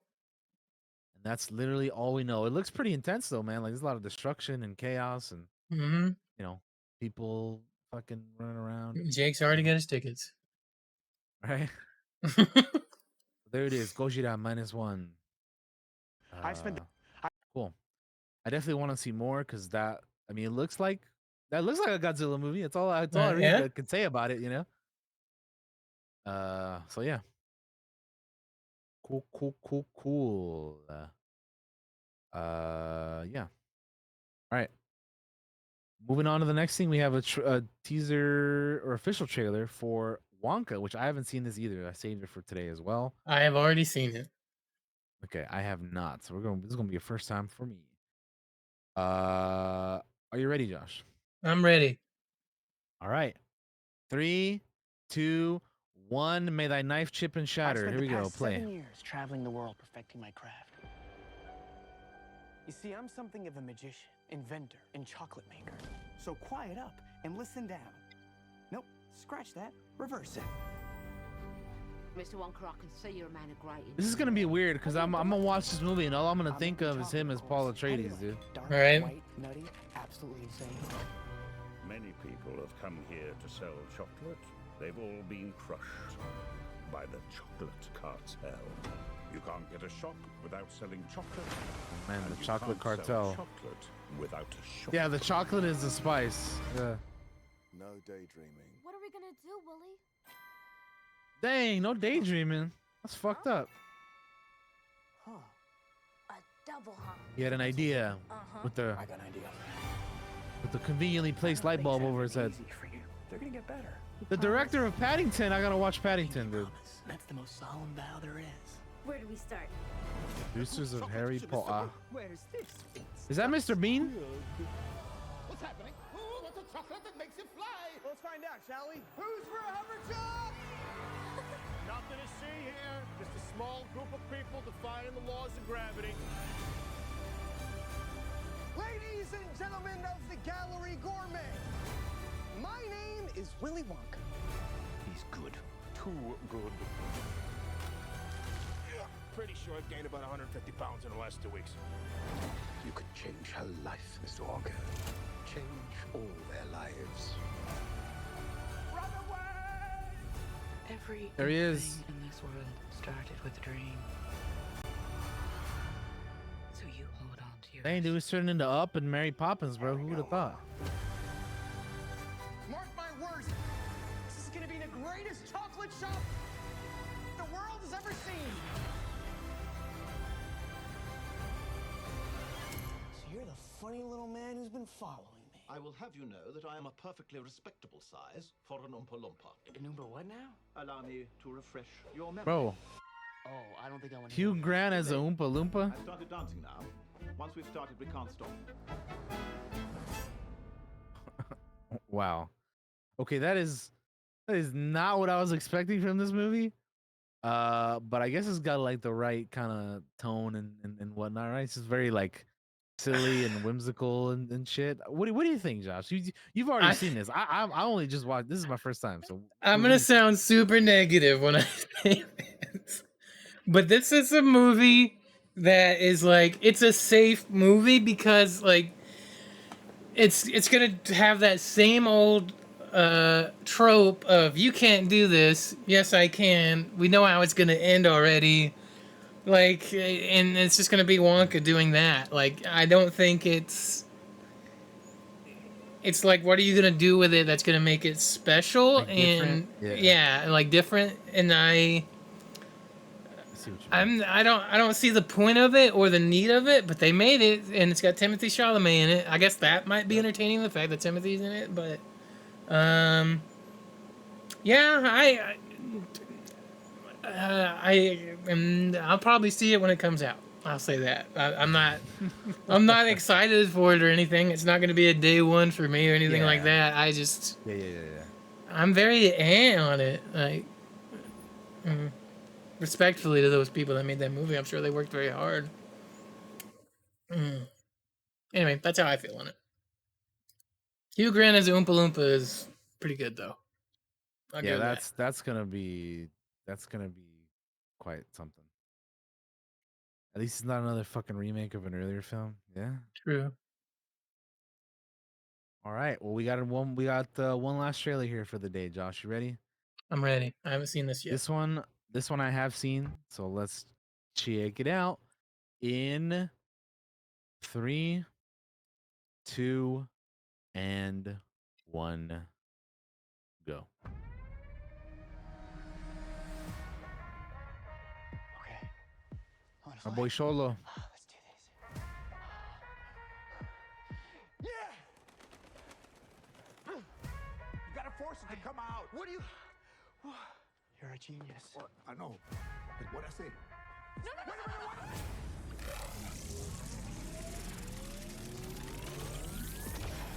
Okay, that's pretty dope suit transformation. I'm about that. What happened to my brother when you stuck him with this world-destroying thing? It's called the Scarab. I had no idea it would activate.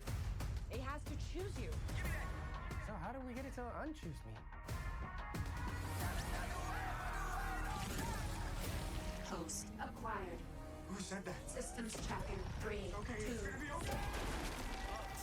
Off he goes. Host overreacting. Overreacting? You kidnapped me!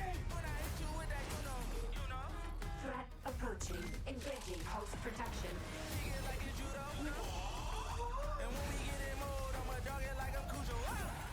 Threat eliminated. Sorry about that! What do you think the government is gonna do when they figure out that some kid has this military tech? We are going to change the world with the power of the Scarab. It belongs to me. Susan Sarandon as a bad lady. Oh, he's pissed. Listen to me! Uptown, baby. You got the wrong guy! I'm a nobody! I swear! I was down, but they see I'm up now, baby. The world is a place to protect. I have an arsenal at my disposal. Anything, please? Watch and learn, Jaime. Whatever you can imagine, I can create. Yeah, that's more like it.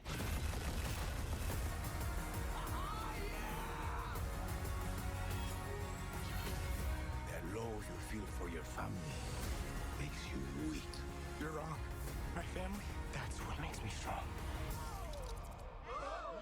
Oh, I forgot how bad it looks. Target the family. Sorry, my mom. Jaime? You are a superhero, cabron. Y'all take shots, y'all aim up. Whoa! You're the Blue Beetle. I could use that arsenal right about now. Thought you'd never ask. Hell yeah. They've been trying to stop the way, don't stop. There it is, Josh. The final trailer. Grandma's got a minigun. I advise we back away. That's actually pretty funny. It is, but it's so ridiculous, dude. Like, come on. I think it looks fun. Yeah, I want it to be fantastic. I hope it does well, man. Yeah, I really do hope it does well, man, because I want to see more Jaime and more, exactly. more Sholo as Jaime, and you know, yeah. Yeah, I don't have anything negative to say about it. I want to see it. I'll probably go see it in the theaters because it's Blue Beetle. I plan to. Yeah, I definitely want to check it out. I gotta support my peoples, man. Mm-hmm. Gotta do it. Gotta do it. But yeah. So that is the last trailer we have for the day. What else do we have? What else do we have? We have some more casting news for superhero stuff. Some more Superman Legacy news. The last week we had the main two cast members. We had Lois and Clark being cast with Rachel Brosnahan and David Cornsweet. But this week we have some very interesting casting news. We have Isabella Merced, Edie Gathegi, and Nathan Fillion joining the cast. So, Isabella Merced will play Hawkgirl. Edie Gathegi will be Mr. Terrific. And Nathan Fillion will portray the Green Lantern. I believe he's going to be playing what's the bowl cut dude? God, I'm Guy Gardner. Guy Gardner, thank you. I like know all the names of these guys, but sometimes like my brain is just like fucking turns into soup and I forget, dude. Yeah. But yeah, Guy Gardner. So he's gonna be playing Guy Gardner. Now, I hope, dude. I hope they give Nathan Fillion the bowl cut, bro. That's gonna be hilarious. Seeing him with that shit. No, it will be. But that's what they're gonna be playing. And if you scroll down in the article, Josh, you'll see kind of the characters there as well, like in the comic art. Yeah.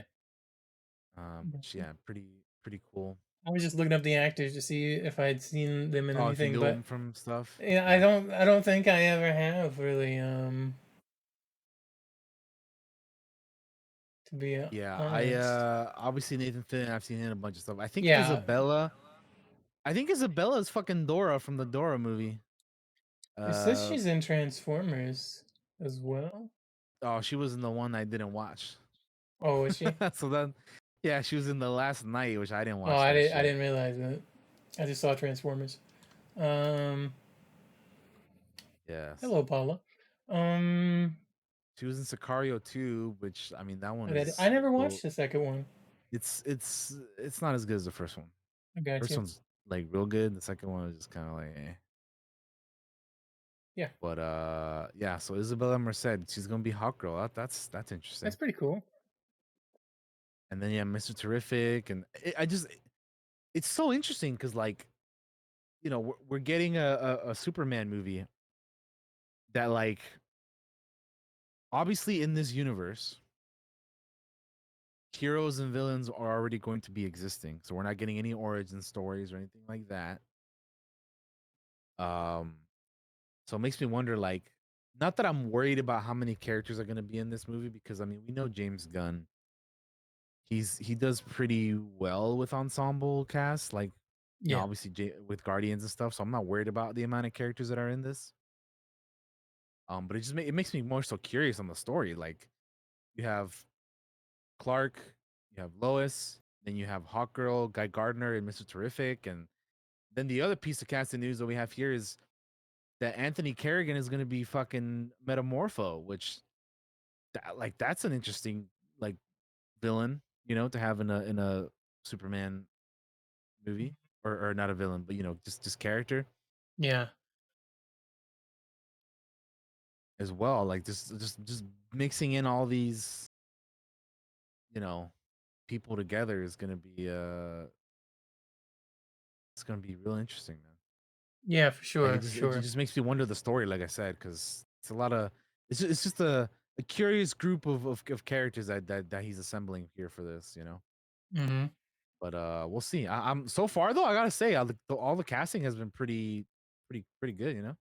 I don't have like any, you know, any gripes about that. So they're doing pretty good on that regard. All right. Next up, we have some Tron casting news, and that will wrap us up for the news for today, my friend. So, the Tron casting news that we have is that Sarah Desjardins from Yellow Jackets and Cameron Monaghan, our boy Cameron Monaghan, are both going to be joining the third film in the Tron franchise, Tron Ares.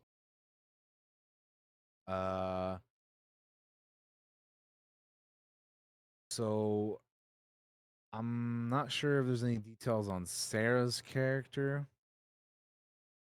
Or actually Cameron's as well, but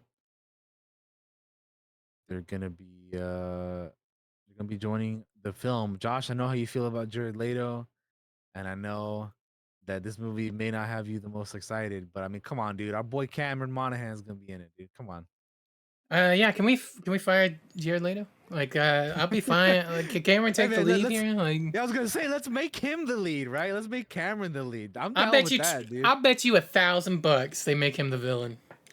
Cameron, that'd be interesting, because I mean, he's played a villain in, was it Gotham, or am I thinking of the wrong show? No, you're I know right. I know he was a Joker in one of those shows. I don't remember which one. I don't like Jared Leto any way, shape, or form, but I like Cameron Monaghan a lot. And you know, I conflicted, I guess is the right word to use here. Yeah. On how I feel about it. Yeah, yeah. I mean, I like Tron. I like Cameron. So I'm gonna focus on the positives. But I get you, Josh. No, I got you.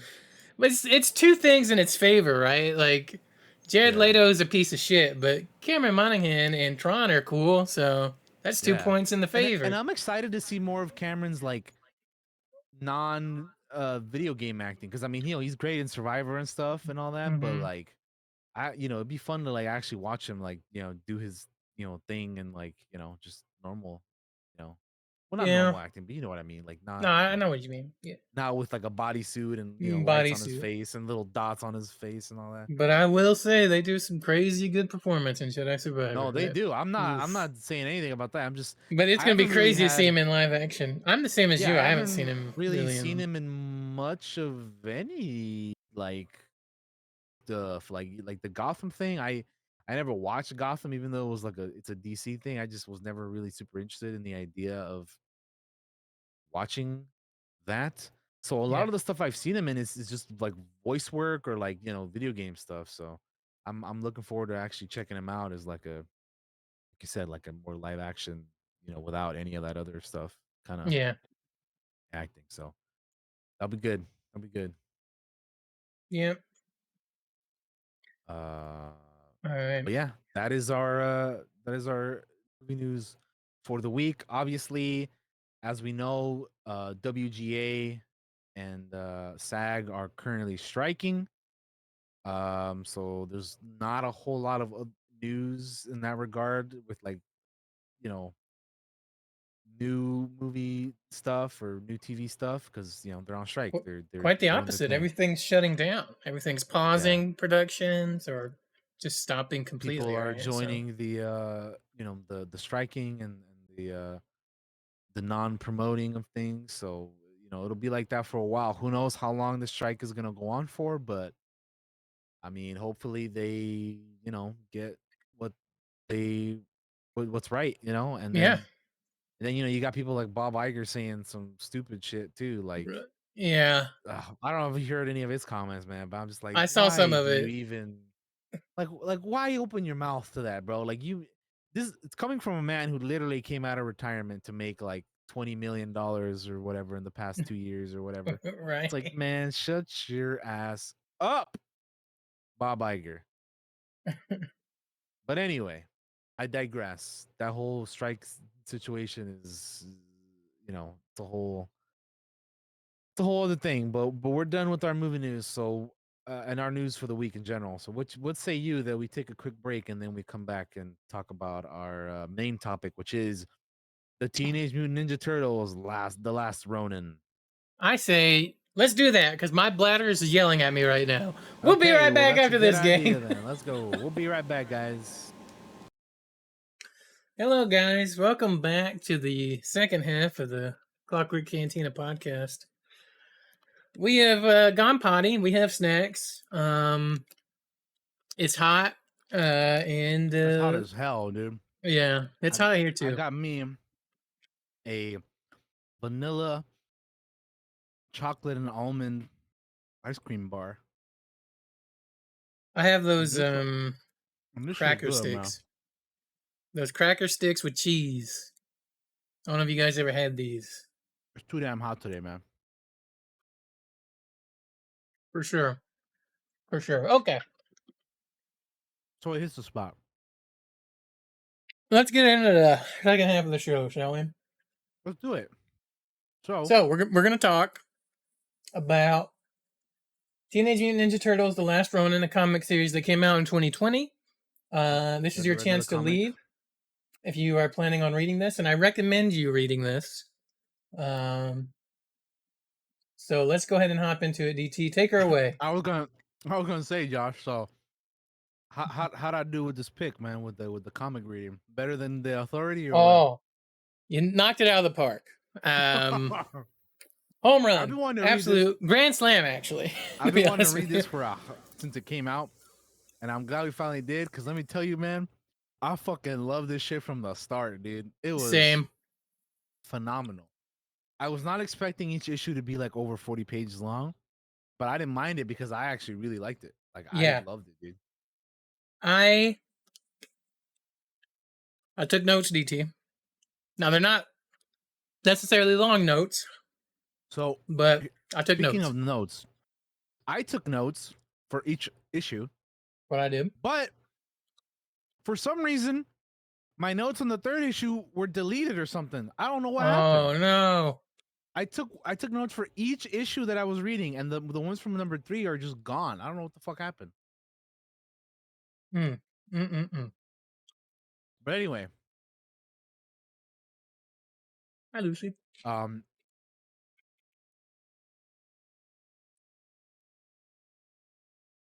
I really like this comic, man.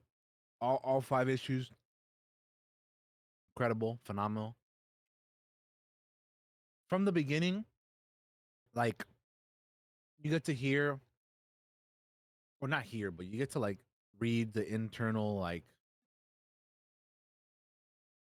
dialogue and struggle and just thoughts of our remaining turtle, right? Yeah. It's like these little boxed text things, text boxes, whatever. Yeah. And I like the way that how they go about like the whole now and then kind of thing. Now, I then, yeah. typically am not a big fan of like flashback storytelling, but the way they did it here, I really enjoyed it. I thought it was like well done, like honestly. They even changed the art style when they do it, which is kind of cool. Makes it really easier to differentiate what is past and present. But yeah, I really loved it. Like you right off the bat, we're like in this like sludgy slime outside of the city, and it's like walled off, and you know, talking about like decades of pollution and global warming. The water is all kinds of nasty and you know, not suitable. But yeah, we just start off right off the bat. The turtle sneaks in. He's like, "It's time to finish this or die trying." You got an old turtle with new tricks. He creates a distraction to make his way in with a boom. Because you can take the turtle out of the sewer, but you can't take the sewer out of the turtle, baby. And we're inside the city, and it's like futuristic. We got like robotic ninja cops with katanas, and they call them like synthetic ninjas, aka sinjas, right? Yeah, all right, that's in my notes. I wrote down synthetic ninja, a sinja. Sinja. It made me laugh. First lesson their father taught them: strike hard, fade away, never lose focus. One of the things I loved about this run was the whole like our father taught us to talk this way, and all these like do this, do that, fight this way, fight that way, and like I studied to be where I'm at, and I trained, and to be a true warrior, one must know when to crouch, when to leap, when to stand firm, and most importantly, when to fly. I wrote that down. That's in my notes. It's so I loved it. I love the dialogue in this fucking run, dude. Like I wrote it's so much good. lines of dialogue because it's so fucking fantastic. We have like our villain character with Oroku Hiroto, Master of the Foot Clan, the Shredder's grandson. I wrote down in my notes, Kylo Ren looking ass motherfucker over here. Yeah. But yeah, he wants to punish subordination from the lower classes. He wants to capture and execute the turtle while the troops are running a live feed. I love how the turtle calls out Oroku. He calls him a coward all the time. He's like, "I'm coming for you. I'm here, hero." Dude, there's so many cold ass lines in this. He's like, "I'm here, Hiroto. Your destiny's at hand." Every time he said shit like that, I got so hyped, dude. And then like you have Hiroto talking about his empire with his mom in like a tube or a coffin or whatever kind of dealio. Meanwhile in the sewer, the turtle misses his brothers and his father. I like those like little moments of like the other turtles and Splinter, and he basically like goes to the sewer and he passes out wakes up to April bringing him food on like a hospital kind of bed thing. Mm-hmm. And then we get the reveal at the end of the issue that our last Ronin is your boy Michelangelo. Yeah. So yeah. Well, anyway, So go ahead, some of Josh. the just a couple quick notes that I had that you don't or didn't mention is just two, which is or just one really, is the tonfas, because obviously each turtle has in the past had their weapon, right? And I was like, oh, he has tonfas, and to speak to that at the end, like I knew Michelangelo was the last Ronin. Like I got spoiled on that forever ago. When they first announced the comic series, I knew it was going to be Michelangelo. I knew it was going to be Mikey, because it's always interesting when you see the most freeform kind of jokey characters become serious and what they could truly be if they applied themselves to a point. And of the turtles, that is Michelangelo, right? That's Mikey. What happens if Mikey loses everything? What does he become? So even though I got spoiled on it, I fucking knew when they announced it. I'm like, it's gonna be Michelangelo, like, because that was a big thing. Like, which turtle is it? Right. Yeah. Yeah.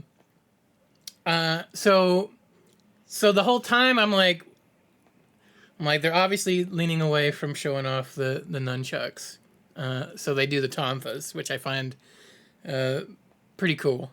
I like the cool, man. tonfas. The tonfas are dope.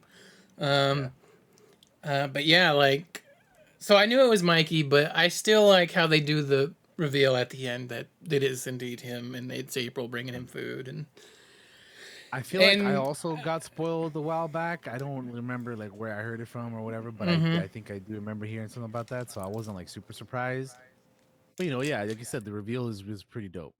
Yeah, and it's a little bit of a trope that they have the happy-go-lucky silly character become this hardened badass after they lose everything. But I don't care. It's a cool trope. It's a fascinating trope to dive into. Like I don't Mikey. To speak on that, Mikey was always my turtle growing up, right? Like everybody has their favorites, like mine was Raphael Leonardo. or Leonardo or Donatello. Like everybody always gravitated to one. I always kind of was attached to Mikey because I saw myself as Mikey. I'm a silly joker, like, and that's kind of how I always kind of saw myself kind of growing up. So I was always kind of attached to that character, which makes the Last Ronin mean so much more to me. That it's like, this is my turtle that has suffered and grown and changed throughout I'm speaking as a series as a whole, not just the first issue. I apologize, but like it's you know, so I'm glad it also gives Mikey a chance to be seen as more than just a silly jokey character, right? Like so yeah, and the art is so good. We went from the weirdest faces to like some quality art through fucking 40, 50 pages, right? Like the whole way through. I never once saw it slip. So yeah, just some of the stuff I noticed in that first issue. Oh yeah, and some thoughts. I agree. It was like just the badassery of it all too, like the fighting, jumping off the fucking building, falling to the ground. Like, oh fuck, I should have died from that fall, but I didn't. You know, I won't let them finish me this way. I won't dishonor my family. You know. And the ghost of his brothers talking to him at times. Yeah, that was crazy, man. Yeah. Just him having the the journal and all his brother's weapons and stuff. Like it's pretty cool, man. Pretty damn cool. Yeah. So yeah, that I was on board like right off the bat with that first issue, man. Absolutely. Absolutely. Which that one was called that one was called Wish for Death. Last one number 1, Wish for Death.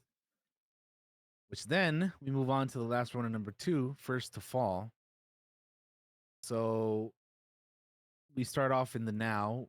April is like, shedding a tear, the bed, and then it cuts to then as we see like Casey and April setting up like a dinner for like a like a surprise dinner for the turtles, and then like everything goes to shit because Raph like busts through the door, and he's like telling him about the ambush, and he tosses off like all the food off the table because Splinter is like big time hurt. And April's like, yo, we need a real doctor to save him because uh he's like really hurt. And then they're like wondering where Leo is, but he shows up after losing the Foot Clan. And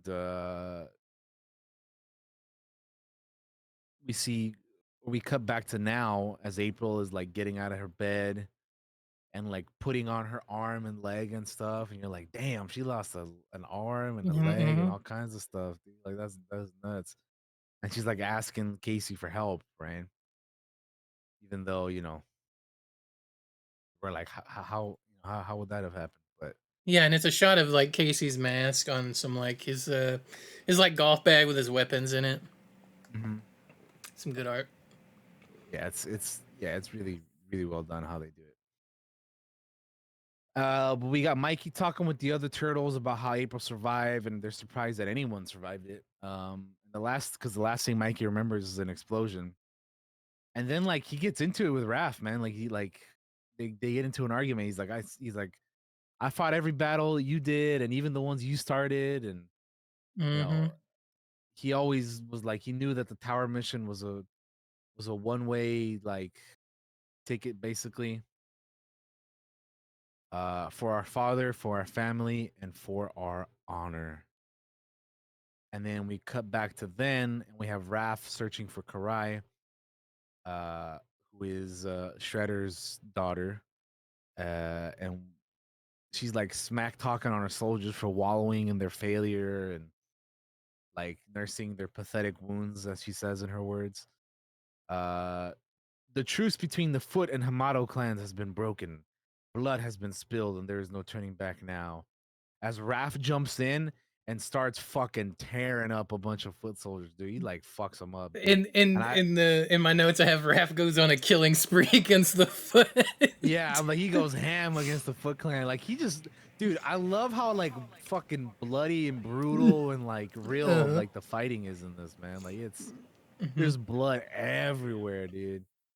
And he's like getting hit with arrows and shit. Like it's crazy. He's like, you ambushed my family, killed my father. Only one way this ends. And the art, dude, like when Karai jumps down, there's like a red moon in the back, and like, oh, it's so good, man. So good. Yeah, it's fantastic. But yeah, Karai then engages him, and then they fight, and they both take a plunge into the water, man. And yeah, they both get stabbed and hurt, and obviously, we lose Raph there, but Karai, is taken into stasis after that. But back in the now, April says Mikey shouldn't be up because he should be resting after his injuries and all that. He's surprised at her with by her arm, and said she's like, "Yo, we got some serious catching up to do." Right. but not before breakfast. We gotta eat some breakfast. And Mikey is confused how he survived the fall, but April says his mutation has progressed over the years. He's bigger, stronger, He healing is amazingly fast. He's big. He's big in the comic. Yeah. Like he is. He's The a big Hulk. beefy turtle. Yeah. She calls over Casey, but it's not the one we know because it's her daughter named Casey Marie Jones. Yeah. So we get that reveal then, which I thought was kind of neat. I think I thought it was cool. I thought it was great. I was like, yeah they kind of, and I love what happens in some later issues with Casey too. But Casey Marie, I think, is a great addition. I thought it was it's a good little surprise because like some of the notes I have at the start is like Casey and April are like engaged, and they're talking about telling the turtles like right at the very start of the issue, and Yeah. then all the shit kind of hits the fan. So, um, it's I think it's a good reveal, and I like the addition of it too. Agreed. Yeah.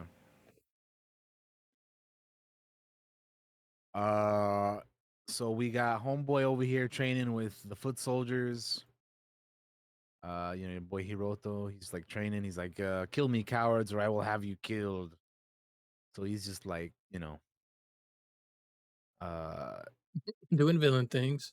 doing bad guy shit, yeah. And then Captain Fukuda comes in and he's like, I want a full update of what's going on. He basically just updates him on the search, but he tells him not to fail, or the price will be that of his predecessor, Captain Yakuza, whose skull and eyeballs we see eat, are being eaten by some crows or shit. So Yeah. you know, again, more brutalness, which I, enjoyed in this. Um,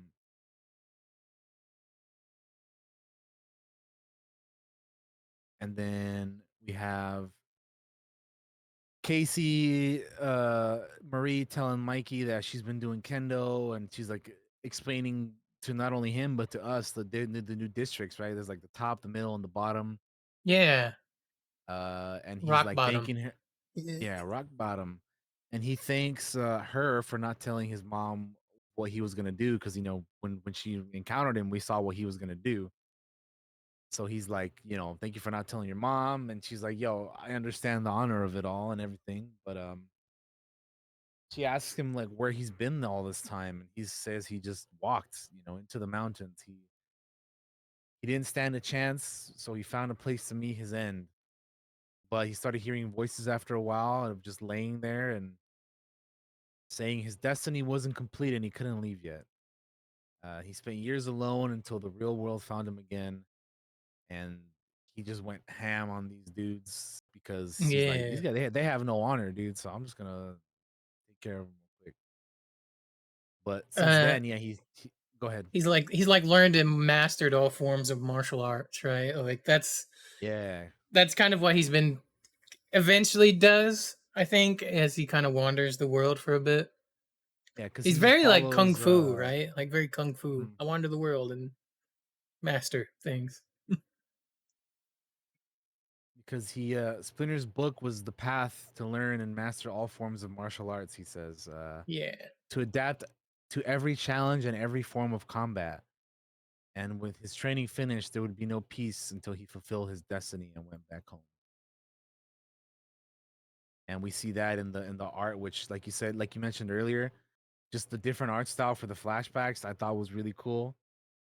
More reminiscent to maybe the old school turtle art. And yeah, I just it was cool seeing like he wrote no peace in the book at the end there, which comes up later. Yes, in a big way that gave me chills Yeah. when I saw it. And then she's like, "Yo, my," he's like, "We still got work to do," but she's like, "Good, because my crew's gonna help you." And he's like, "No, I don't want to be responsible for getting anybody else killed." He's like, "No, too damn bad, because I wasn't asking, Yeah. Like, we're gonna do this with or without you. If you want to take Hiroto out, then you gotta stand in line." And he's like, "Oh, well, I'm trying to decide if you're more like your mom or your dad, Um, and then we kind of see April unlocking a vault, and she pulls out a Fugitoid head, and that's where that ends. Yeah. As we get the to be continued. Oh, the next issue tease though, like the art, the fucking Leo's sword and Casey's With mask. Casey's mask, yeah. I wrote that in my notes. I was like, oh, that's so. That tease would kill me having to wait for the next issue. Well, here's the thing. I'm glad we read it now, because when these originally came out, I think it was like months in between waiting for the next one. Yeah. It was like, yeah, nuts, dude. Um. But anyway. One of the things I just want to say, I could probably say this at the end, but I think I'll say it now, is I wish I had the physical, hardback, beautiful book, physically, for my shelf and for me, because I would adore to have it. Yeah, like, because it's just gorgeous. Nah, I feel you on that. Funny you mentioned that because after I finished reading this, I went on Amazon and I put the hardcover on my wish list because I'm like, It's I need on to get mine. this. It's on mine too. It's I'm like, on I gotta sale get right this. now. This is badass, dude. Like, it's so cool, bro.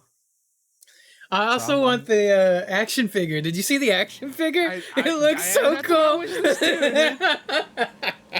It looks bad fucking ass, bro. You're damn right. I saw the action figure.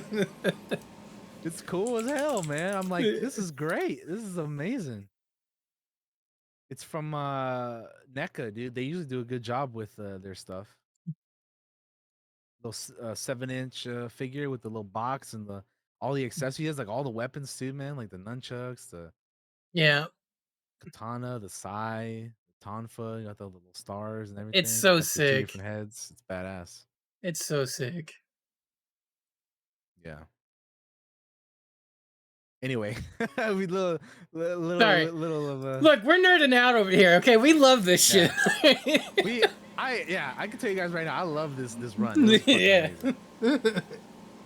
So yeah, I definitely got to get that hardcover and that figure at some point. It's fantastic. But anyway, so we open up the next issue here, and there it is, dude. The mask and the katana right there. What an image, huh? Yeah. Like, show that off to the people, man, because that's badass, dude. Let me see if I can find it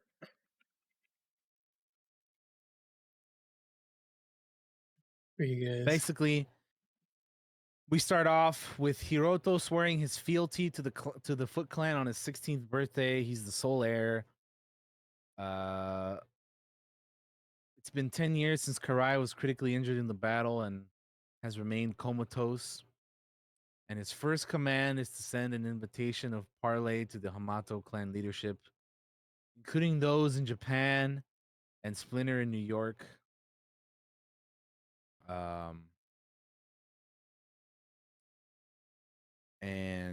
Splinter in New York, and then we move on to the now, as he wants to broadcast like a message to the entire city all at once. It's like no exceptions. And he basically sends like some Emperor Palpatine ass fucking hologram message.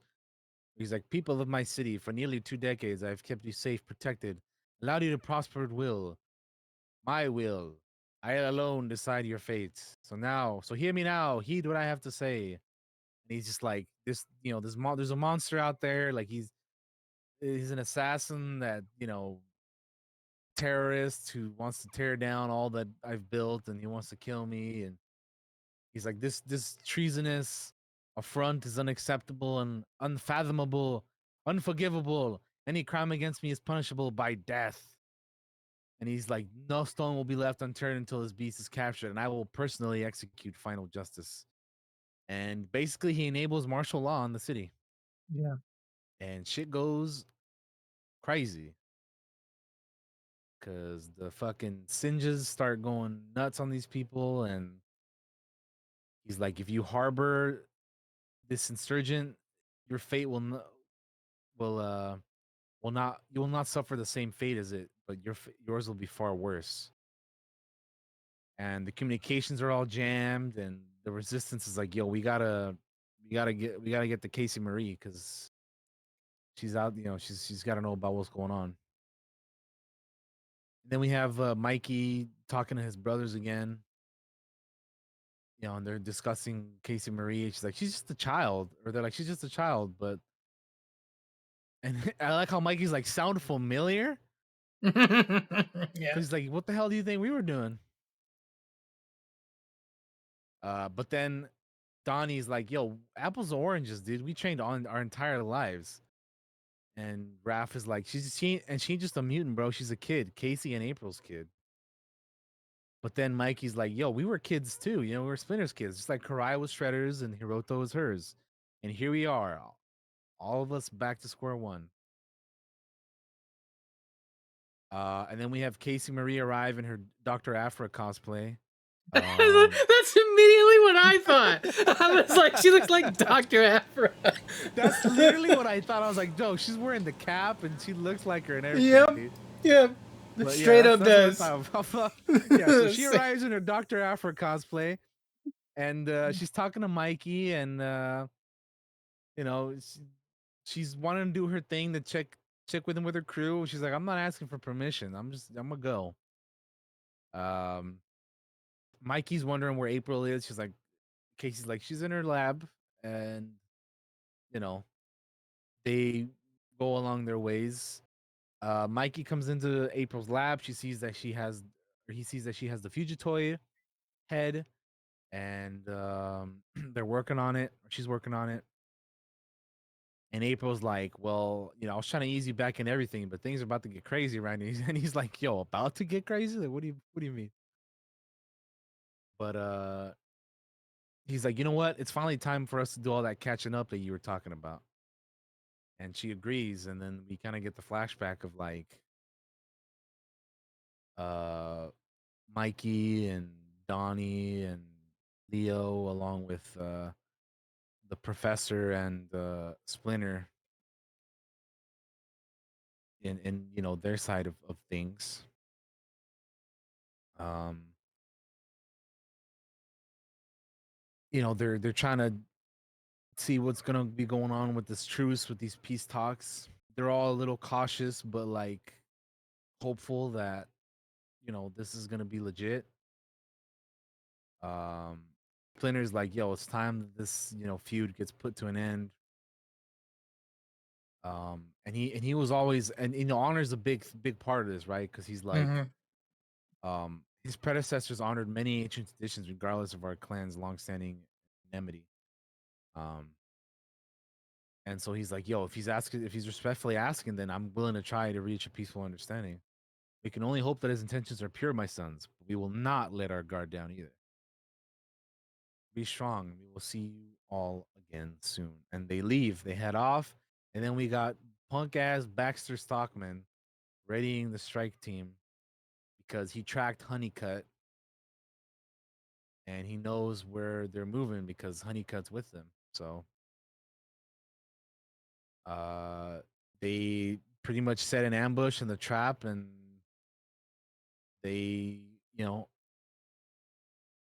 they get hit, and basically the fight ensues and starts, and there's like blood and shit being destroyed, and we got ninjas falling from the ceiling, and they just get, you know, they get ambushed. So they got Casey with them as well.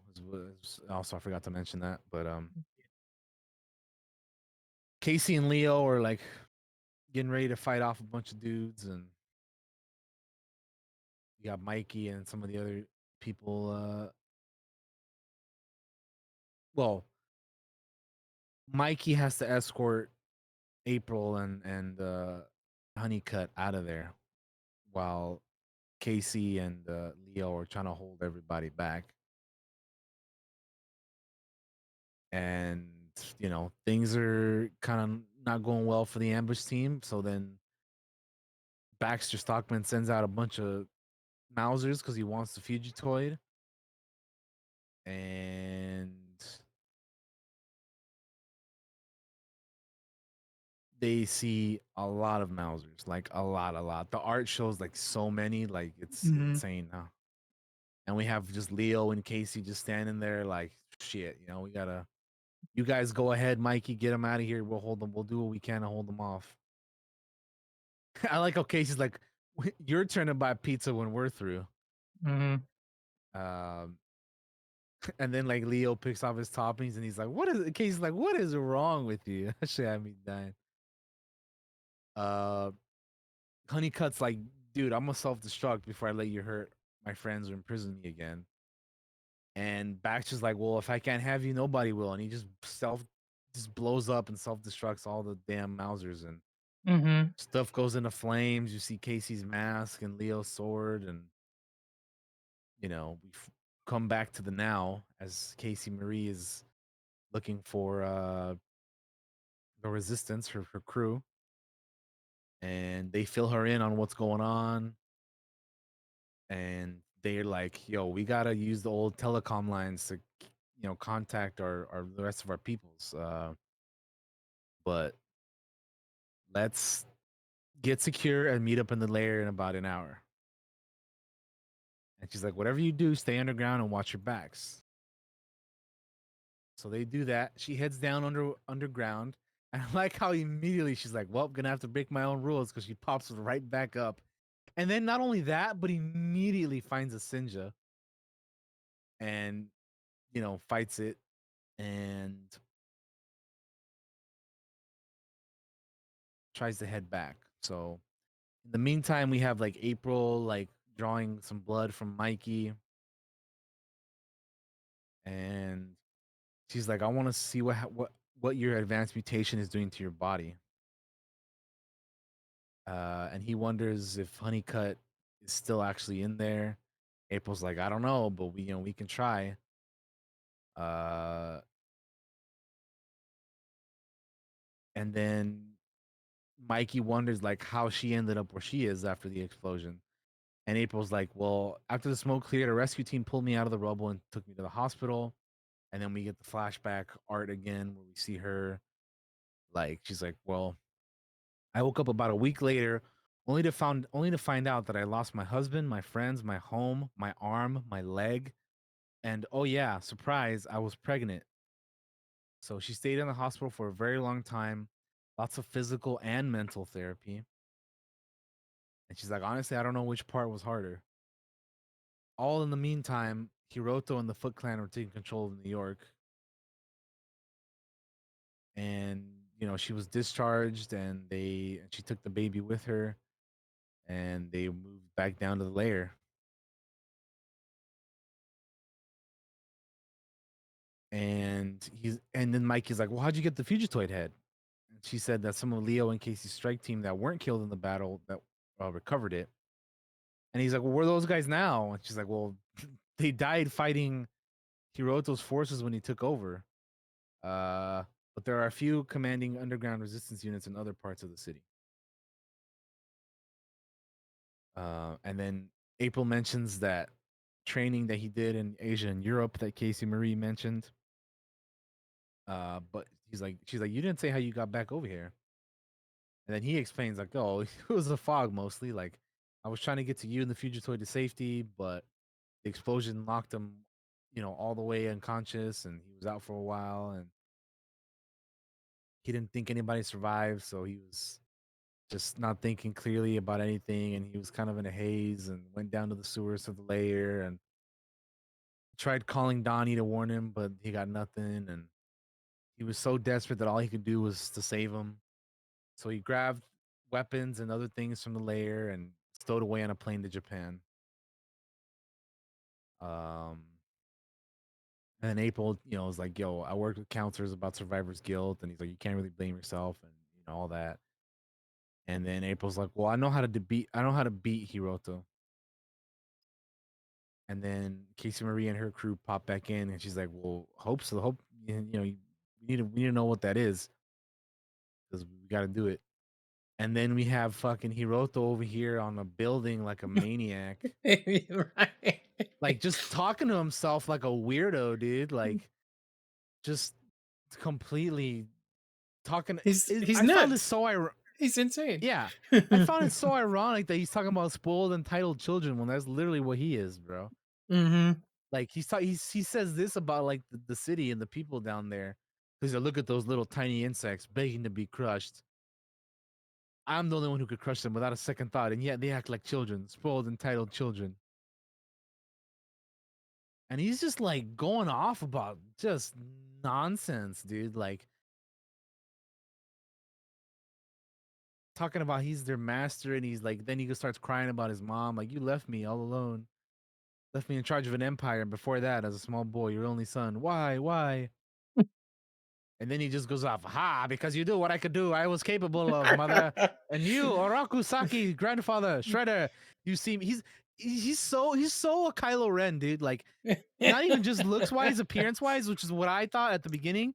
Just the attitude and everything too. He's such a fucking Kylo Ren, dude. Your heir, you're better. Flesh of your flesh, blood of your blood. And he starts just laughing like a maniac throughout all this as he just like falls down and like he's just what a weird guy, man. Mm-hmm. Basically, anyway, down in the lair, the resistance crew, along with Casey Marie, April, and Mikey, are kind of formulating the plan. April kind of tells them of this, she runs schematics on Honeycut for like, years. And she's like, I've been prepping a long time for this. She's like, they have a bunch of like older tech things. Like she has like a bunch of vehicles in there. She's got like this heavily armored like APC kind of vehicle, and then that's kind of where it ends. We kind of get like the plan, the setup of the plan before the actual plan goes into effect. Yeah. I didn't have a lot of notes for this issue, mostly because I was just drawn in to it at this point. Like I was in. Like so, I wasn't paying attention. I made like 4 notes, and we went over every one of them that you had. Dude, I took notes and they fucking deleted, so I had to just like I got go through it again. But anyway, so like I made myself stop here because I wanted to prolong my enjoyment of this. I didn't want to read it all in one go. And it was at this point that I didn't type it because we have a DM that we talk about comics and what we're going to read and stuff. Because we always try to save our thoughts for the show. I was like, 2 things. One, I wish I had like a soundtrack playing in the background. Like I wish there was a comic made for this comic soundtrack going on in the background as I read it. And 2, I wanted it as a movie. Like I was just thinking, this is like an animated movie that I could watch and enjoy. Like I feel like it'd be very easy to do. That's what was going through my head when I finished issue 3.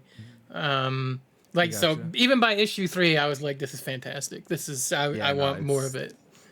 Yeah, it's great. The good thing is we're getting this into a video game. Remember a while back, like I don't know how long ago, it was announced that they're making it into a game. I will be playing that without a doubt, bro. That shit is gonna be so hype. And as I was reading this, I could totally see the video game elements in the comic book, dude. Like you having all the different weapons and like the enemy types and like the stealthing and just all of it. I could, the flashbacks. I was like, oh, this is totally gonna be a badass video game. And I made a Facebook post, dude, and because after I finished reading it, I was like, dude, I gotta mention this, before the podcast. I'm like, this is great. But yeah, it's fucking great. Really, really good.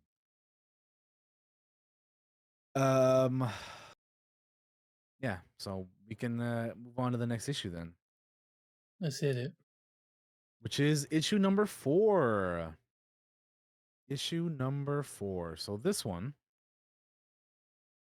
which is named Blood and Snow. We start off in the now. Mikey and Casey Marie are pinned down during the the storming of the Baxter Tower, the Stockman Tower, and they're trying to contact April. Casey Marie wants to take down the towers, but Mikey wants suppressing fire to find another way in. Stockman gets the intruder alert and sends a big old fucking robot, which he takes down. Casey Marie comes in to help with the smaller ones, and he's like, terrible discipline, excellent initiative. Don't do that again. And we get to see so this issue kind of jumps around a lot more with the then and now. Yeah. Like we start off in the now, then we go back to then, and then like there's a lot of that. But we see Mikey's training of Casey Marie. They have like a big talk and conversation, which there's a lot of good dialogue. Yeah, in the opening battle, she calls him Sensei. I wrote that down in my notes immediately. Yeah. I was like, some shit's happened. She's like, yes, Sensei. Dude, I remember reading this. I love the art of it. Something? I love the art of it. Did I miss like when that happened? And it's like, no, they explain it obviously because. But the art is fantastic, dude. It's so good. And Casey moves on from Dr. Afro to Robin. a little bit. Purple Robin. Kinda, yeah. That's immediately what I thought with the Domino like match. Huntress Robin-esque looking. Yeah. Dude. I like it though. It looks cool. No, she But, looks dope. She looks dope as fuck. But yeah, so we hear like, or April overhears like him becoming Casey's sensei as they have that conversation. Yeah. And then yeah, there's just the whole fight stuff the battle stuff is cool, and but then we have Mikey continuing the story of of Japan to April. He was headed to to Clan Hamato after getting out of the airport. He saw lights and headed towards them and found people, and he told them who he was. They pointed towards the village. He found Master Shinichiro, and he told Mikey what occurred during the trap. That was supposed to be the parlay. I wrote in my notes that Splinter triple decapitation was gangster as fuck. I Really wrote here's how bad I was reading this and taking notes at the same time. Here's how bad I wrote that line. In the past, Splinter is take heads. You will call me Master Splinter. I was so into it. I wasn't paying attention to at all where my fingers were on the That's typing like your it out. base art belong to us. Levels of fucking Yes, I know. mistyping. It was so funny to me. I left my typos in my notes. Like, Nah, that's guys, great, normally man. I'm pretty good at typing. I make mistakes here and there, but it's never that bad. That one's pretty awful. Okay, guys, he was just into it and trying to type at the same time. Man. I was trying to take notes, but I was trying to get back to the story. No, that shit was great, dude. Like seeing those flashbacks, which didn't have the style of the other, the art style of the other ones, but it was just cool seeing it go down, man. Like, oh man, when they realize it's a trap and the setting is like, they're like, this is like, who does this? Who takes us to like a resting place, for like a deal like a this? And meeting. obviously, like, it didn't work out for that reason, but it makes a cool backdrop for this fight, man. And yeah, they just, Hiroto shows up, and dude, yeah, that swipe that Splinter does with the 3-for-1 special, dude. Whew. And they just fight. There's a lot of Splinter says some of the most gangster shit in this. Badass lines, dude. Like this split the Oroku Hiroto. While you still breathe, you will call me Master Splinter. Like that shit is so dope. Oh, it's so good. He's like, even at their worst, Hiroto's predecessors always acted with honor. Let us teach this upstart what that means. And I was like, yeah. Oh man. Also, but, I mean, fucking Donnie wipes that guy's eye out with his fucking staff too, dude. Like, oh my god, he's like stabbing it in there. Oh my goodness. Yeah, it's brutal, but I love it, dude. Oh, it's so sick. Badass. It's so good. And just like Splinter taking heads, and man, it's so good. But I mean, eventually, what happens is they were outnumbered, Yeah. as most badass warriors who fall do. Okay. And one of the great lines in this as well is when what's his name, Shinichiro says to Mikey, he's like, there are people, creatures, teachers, warriors, heroes, and legends. Your father Splinter was all of these. Right. And yeah, he's just telling them the rest of the story. He's like, we couldn't save him or your brother, and they get the old Mikey, Leonidas with the arrows. Yeah. Mikey leaves towards the mountains and keeps walking after declining the invitation to stay with them. And he tells April that's when he decided to train and complete the mission, which is to destroy the Oroku.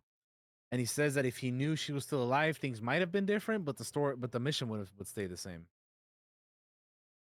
April says she never thought Casey Marie would connect with anyone the way she has with him. Mikey then brings up Casey's extra abilities and wonders why April kept them secret, but she says she hasn't. She ran thousands of tests to find the origin and deduced that they were passed down from her and Casey, who had nearly a lifetime exposure to it from hanging around with the turtles. And she says that Casey Marie basically lives a normal life aside from, or she's basically normal aside from strength, speed, and her healing ability. And that Casey knows she's different, but not aware of everything yet.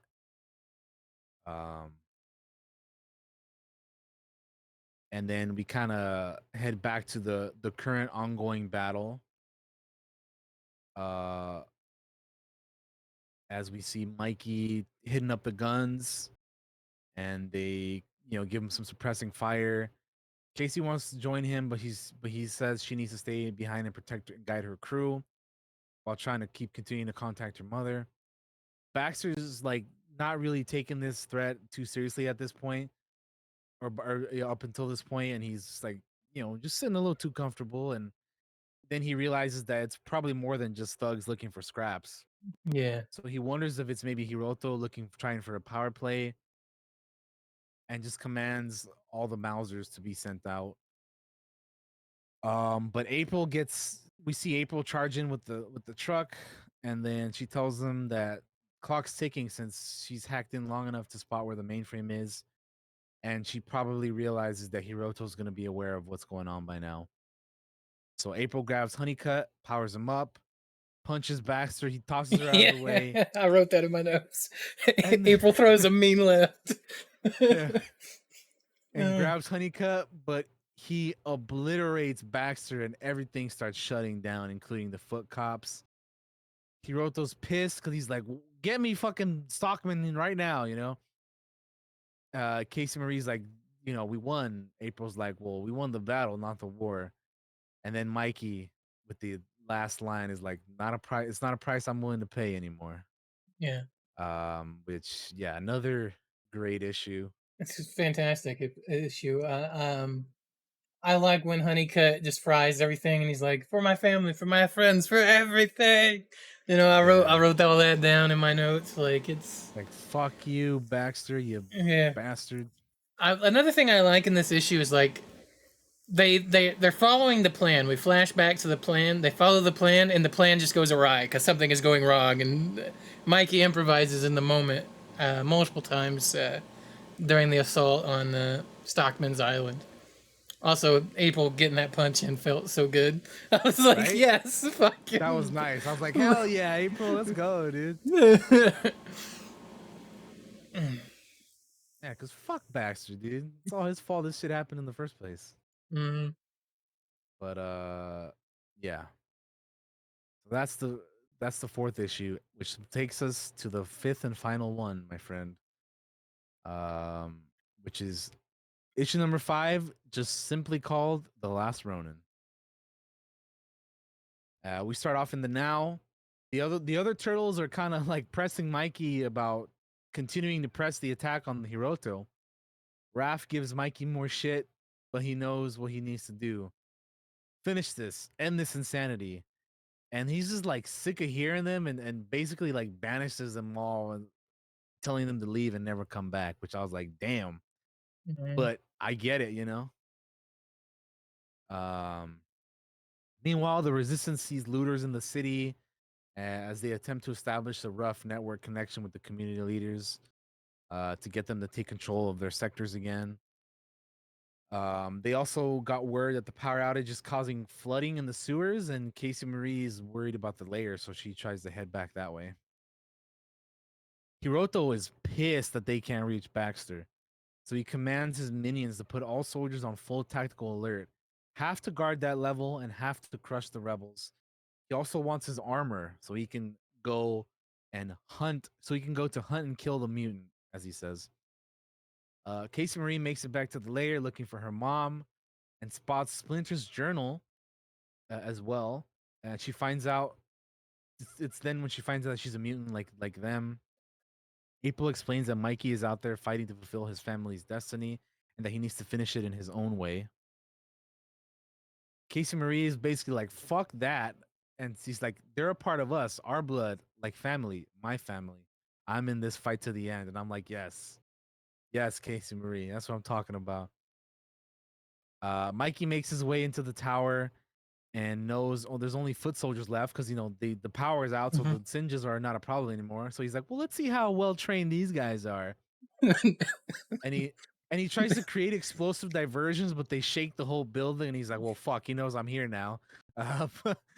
So he's like, it's fighter. Dude, I love how Mikey just keeps antagonizing and just calling out Hiroto, dude. Yeah. One of my favorite fucking things that he does, dude. He like consistently calls him a coward. And I love it every single fucking time, dude. Fight or flight time, he says. There's like this big guy in the way and he takes him down. He's like, I'm ready for the real fight. Yeah, that's the He's like, thing is like, Oroku. Go ahead. if I can jump in here, it's Yeah. Mikey even points out is like, without the machines, these guys are nothing. Like he just cuts a swath through, because they've gotten so fucking lazy with technology. Like and it shows it in the panels. It's like it cuts to him like fight or flight time. And it just cuts to like bodies everywhere because he has just beat the ever living shit out of the foot everywhere he went. You know, they rely too much on the singes and all that stuff. So these guys are just laying around, like, you know, looking cool, but they ain't doing shit, you know. Yeah. But then he runs into a room where he sees a big boy. This is a boss level in the video game right here. He sees a big boy that has a big ass sword. He looks cool as hell too, man. I like the helmet. I like the armor. The sword looks cool. Looks like Elden He Ring fights boss. this guy, and he takes him out. He's like, I'm ready. So, but he calls out Hiroto. He's like, Oroku, Hiroto, I'm here. What are you waiting for? And he EMPs the crows and calls them out again. But this time, another enemy comes out, which he says it's like a tank with wings. Fights him, but yet again, Mikey prevails, which again, Steals the big ass sword. Yeah. Yeah. Fucking Uses takes the it down with big-ass it. sword from the previous guy. Mhm. But Mikey's had enough, and he says, "Where are you hiding, coward?" And then Hiroto's like, "I'm not the one who skulked around for 10 years." And he's like, "Which one of the?" Like, he's like basically asking which one of the turtles he is, since they all look the same to him. And at this point, Mikey's like, 16 years. 16. It's been 16 years since you killed my family. All I know is that this has been a long time coming. All you need to know is that I'm the one who's going to finish it. The last of the Oroku bloodline ends tonight. You and your mother. And I just wrote, I love the dialogue here because it's fucking phenomenal. It's cold. Hiroto, It's cold blooded. it's fucking great. Hiroto goes on about his mother and how he always hated her for leaving him as a child and never returning. And he's like, I'm only keeping her alive out of spite. And he just like stabs her coffin thing and kills her, dude. Yeah. And I was like, damn, okay. Mm-hmm. But Mikey's like, at least she had honor. And then the fight with them, continues or begins rather. At least she had honor. You ready? I like how he's like, "You ready? You ready for me to beat your ass? Let's go." Beat the living shit out of you. In the lair, they hear about the explosion in Hiroto's tower. Casey Marie wishes he had waited for her. Meanwhile, Mikey and Hiroto fight down and outside. They're like falling down outside the tower. Mm-hmm. The resistance is finding a way to help April stop the flooding, or they won't have anyone left to help them. Back in the fight, they're falling down and land on top of a water cooler. And Mikey's just like looking for a flaw in that self-repairing armor to expose. And he just can't find one. Casey Marie heads underwater to help her mom and says, "I'm sorry, Sensei, but I can't leave Mom hanging. I can't leave these people. I can't let these people die. You're on your own, just like you wanted."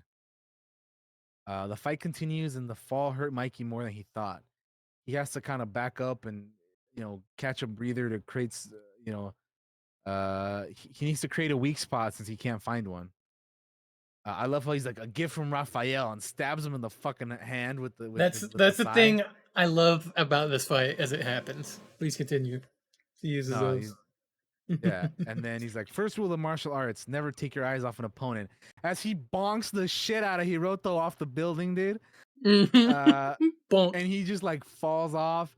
Casey Marie's like, yo, my lungs are gonna be in trouble here because she's looking for her mom. On the ground level, Mikey bursts through busts through Hiroto's armor as he sticks him with one of Leo's swords. Hiroto yields, and as Mikey's gonna end it, he gets caught off guard and gets just slashed. I think it's like in the gut or something, right? Yeah. And then Mikey smacks him with Donnie's staff, and he jumps down to the sewer to kind of catch his breath and kind of stop the bleeding. Bro, But Hiroto, lose yeah, my go shit ahead. at this next panel. No, I just saying I lost my shit at this next panel with Mikey, and you know, you know what I'm talking about. In the art with the nunchucks. Oh, when he busts out the nunchucks at fucking last, I lose my fucking shit when I was reading it. I got so hyped. So he like patches himself up. After Hiroto, you know, follows him, Mikey manages to patch himself up. And he like busts out the nunchucks because finally he's like, this entire time he's using other weapons aside from his own, but finally we get to see him use the nunchucks, and he is just like, he's like, who's hiding? And he fucking bonks him in the head with the nunchuck. Mm-hmm. And Casey Marie's like trying to buy her mom more time, but she gets bonked with the falling rocks, and April, has to help her up. And then Casey races off to go find Mikey with the tracker that April gave him or put on him. And then just the fight between Hiroto and Mikey continues, man. They're going at it, man. And they fall out into like the mud hole. And man, what a setting for a fight, huh? Just a muddy, like the set pieces that like as I'm reading this, I'm like, dude, I totally see this as a video game or a movie or a show or any like I'm visualizing it in my head as I'm reading this entire time. And it is so fucking good, dude.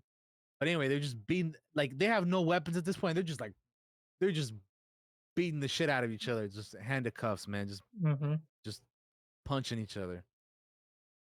And you know, they're talking, and I like how Mikey's like, I'm gonna no. So before that, Hiroto's like, you will not survive this, mutant. I cannot be defeated. He's like, you're wrong, Hiroto. I'm gonna bury you here. This mud hole will be your grave. Broken and alone outside the city you tried to destroy, forgotten forever. That's such a like I love the dialogue, dude. I love it so much. It hits at everything that Hiroto wants, right? Like he's like, Yeah. nobody's gonna remember you. You're just gonna be dead and buried out here, motherfucker. Let's go. You know, like shit. Love and he's just crying. He's like, you're wrong. I'm a god. I'm immortal. And he like fucking zaps them, and they both fall down into the mud. Man, Mikey hits him with a suplex. Look at that art right there. He's hitting him with a suplex. That's fucking crazy. Hell yeah, dude. Mm-hmm. I hope they let us do that in the game, man. But yeah, Mikey pulls out of the mud, and he's like real hurt. He's fucked up. Casey Marie finds him. He's like, Sensei, I'm here. And she's like, yo, you're not gonna leave me. You can't. I brought the journal. See, you were gonna teach me. You promised. It's not fair. And he's like, I'm sorry, Casey. It was my duty from my destiny, for my family. But she's like, I'm your family now. She's like, yes, you, your mom, always. My father's journal left it for you. It will teach you all he knew, but the last lesson is mine, most important of all. And then we get to see the no peace page again from earlier. I won't lie, I got Misty. I got Misty right there, dude. I did look, no tears dropped, but I got Misty right there. I was like, it's so good, man. And then April arrives too, and she's crying. She's like, "Oh, Mikey, goodbye, my sweet friend." And then just we see him there, laying there in the muddy rainfall, and then we see like the lines blur in and out, and we see him waking up with the rest of his brothers, and they're all like, yeah, we're heading topside for some fresh air and training, and we gotta move, and you get to see the turtles as we know them, Mm-hmm.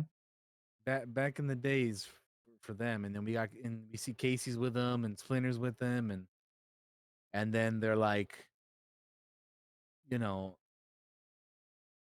New York City indeed has its own unique odor. Yeah, it does. It smells like home. And then we see them all in the group shot there. And I'm like, oh, that's so good. I love that And Raph has his arm around him, man. Like, because they yeah, were arguing especially as ghosts. yeah, It's like, that means a lot. and then the end, and I was like, oh man, so good. I thought it was gonna end there, Mm-hmm. and then it's like epilogue. I was like, what the hell? Epilogue, and then we see Casey Marie training and following Splinter's book. April is hanging around too, doing her own thing. She's like, oh, what are we gonna eat? And then April's like, oh, I don't care. I'm not really hungry. She's like, and Casey's like, I wasn't talking to you. And it turns out she's like, hurry up and grow already. I've got so much cool stuff to teach you. And then we see 4 little baby turtles being grown in this little like sphere. And then the part that gets me is like, to be continued. And I was like, what? To be continued? Where? When? What? Huh? So I wasn't expecting that. But that is where we leave off with Teenage Mutant Ninja Turtles: The Last Ronin, Josh. Yeah. What else do you have to add in for that last issue there before we talk about the whole run as a whole? Just just little notes that I thought were cool. Like I wrote down retreats into the sewer and bust out the nunchucks. Get him, Mikey. I wrote down. I was so hyped for when that happened. Like I we kind of went over everything I have in here. Just I liked him using his brother's weapons in different ways to get space. They're there fighting with him, in a way with those. So I think it builds up so perfectly up to that ending too. Like, yeah, the nose piece, Mikey nose piece. Yeah, I have to say that I thoroughly, really, immensely enjoyed this. Probably, I'm not even exaggerating when I say this. Probably one of my favorite comics I've ever read. Mm-hmm. It was so good, and like going back to the trope of Mikey being the last one that's standing, our last Ronin. I don't even care because I really like the way they handled it. I thought it was really, really well done. It didn't really like, even though it is a trope, it didn't feel super like forced to me or anything like that. It was so cool. I like the again, I'm not a big fan of flashback storytelling, but the way they did it here, I thought was really cool. It really makes me want to get the hardcover and the action figure, and I'm like, I can't wait for the game now. And yeah, I love this, man. I love it so much. It's so good, dude. It's so good. And yeah, I'm glad I finally got to read it. I'm glad we both read it. We can talk about it and spread the word of how good it is, and we just yeah, I really loved it. I really enjoyed it, man. It was, I can't say enough good things about it. I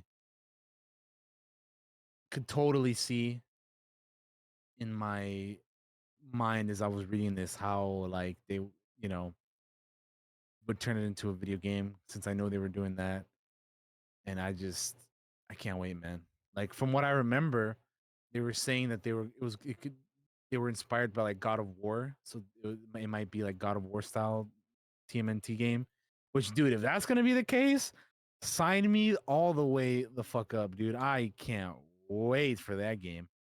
That'll be jumping up to like one of my most highly anticipated games now that I have read this. So yeah, I just overall really loved it. Loved the art style, loved the dialogue, loved the characters, and the motivations and the just everything about it, dude. Like I don't really have anything negative to say. It was just so fantastic.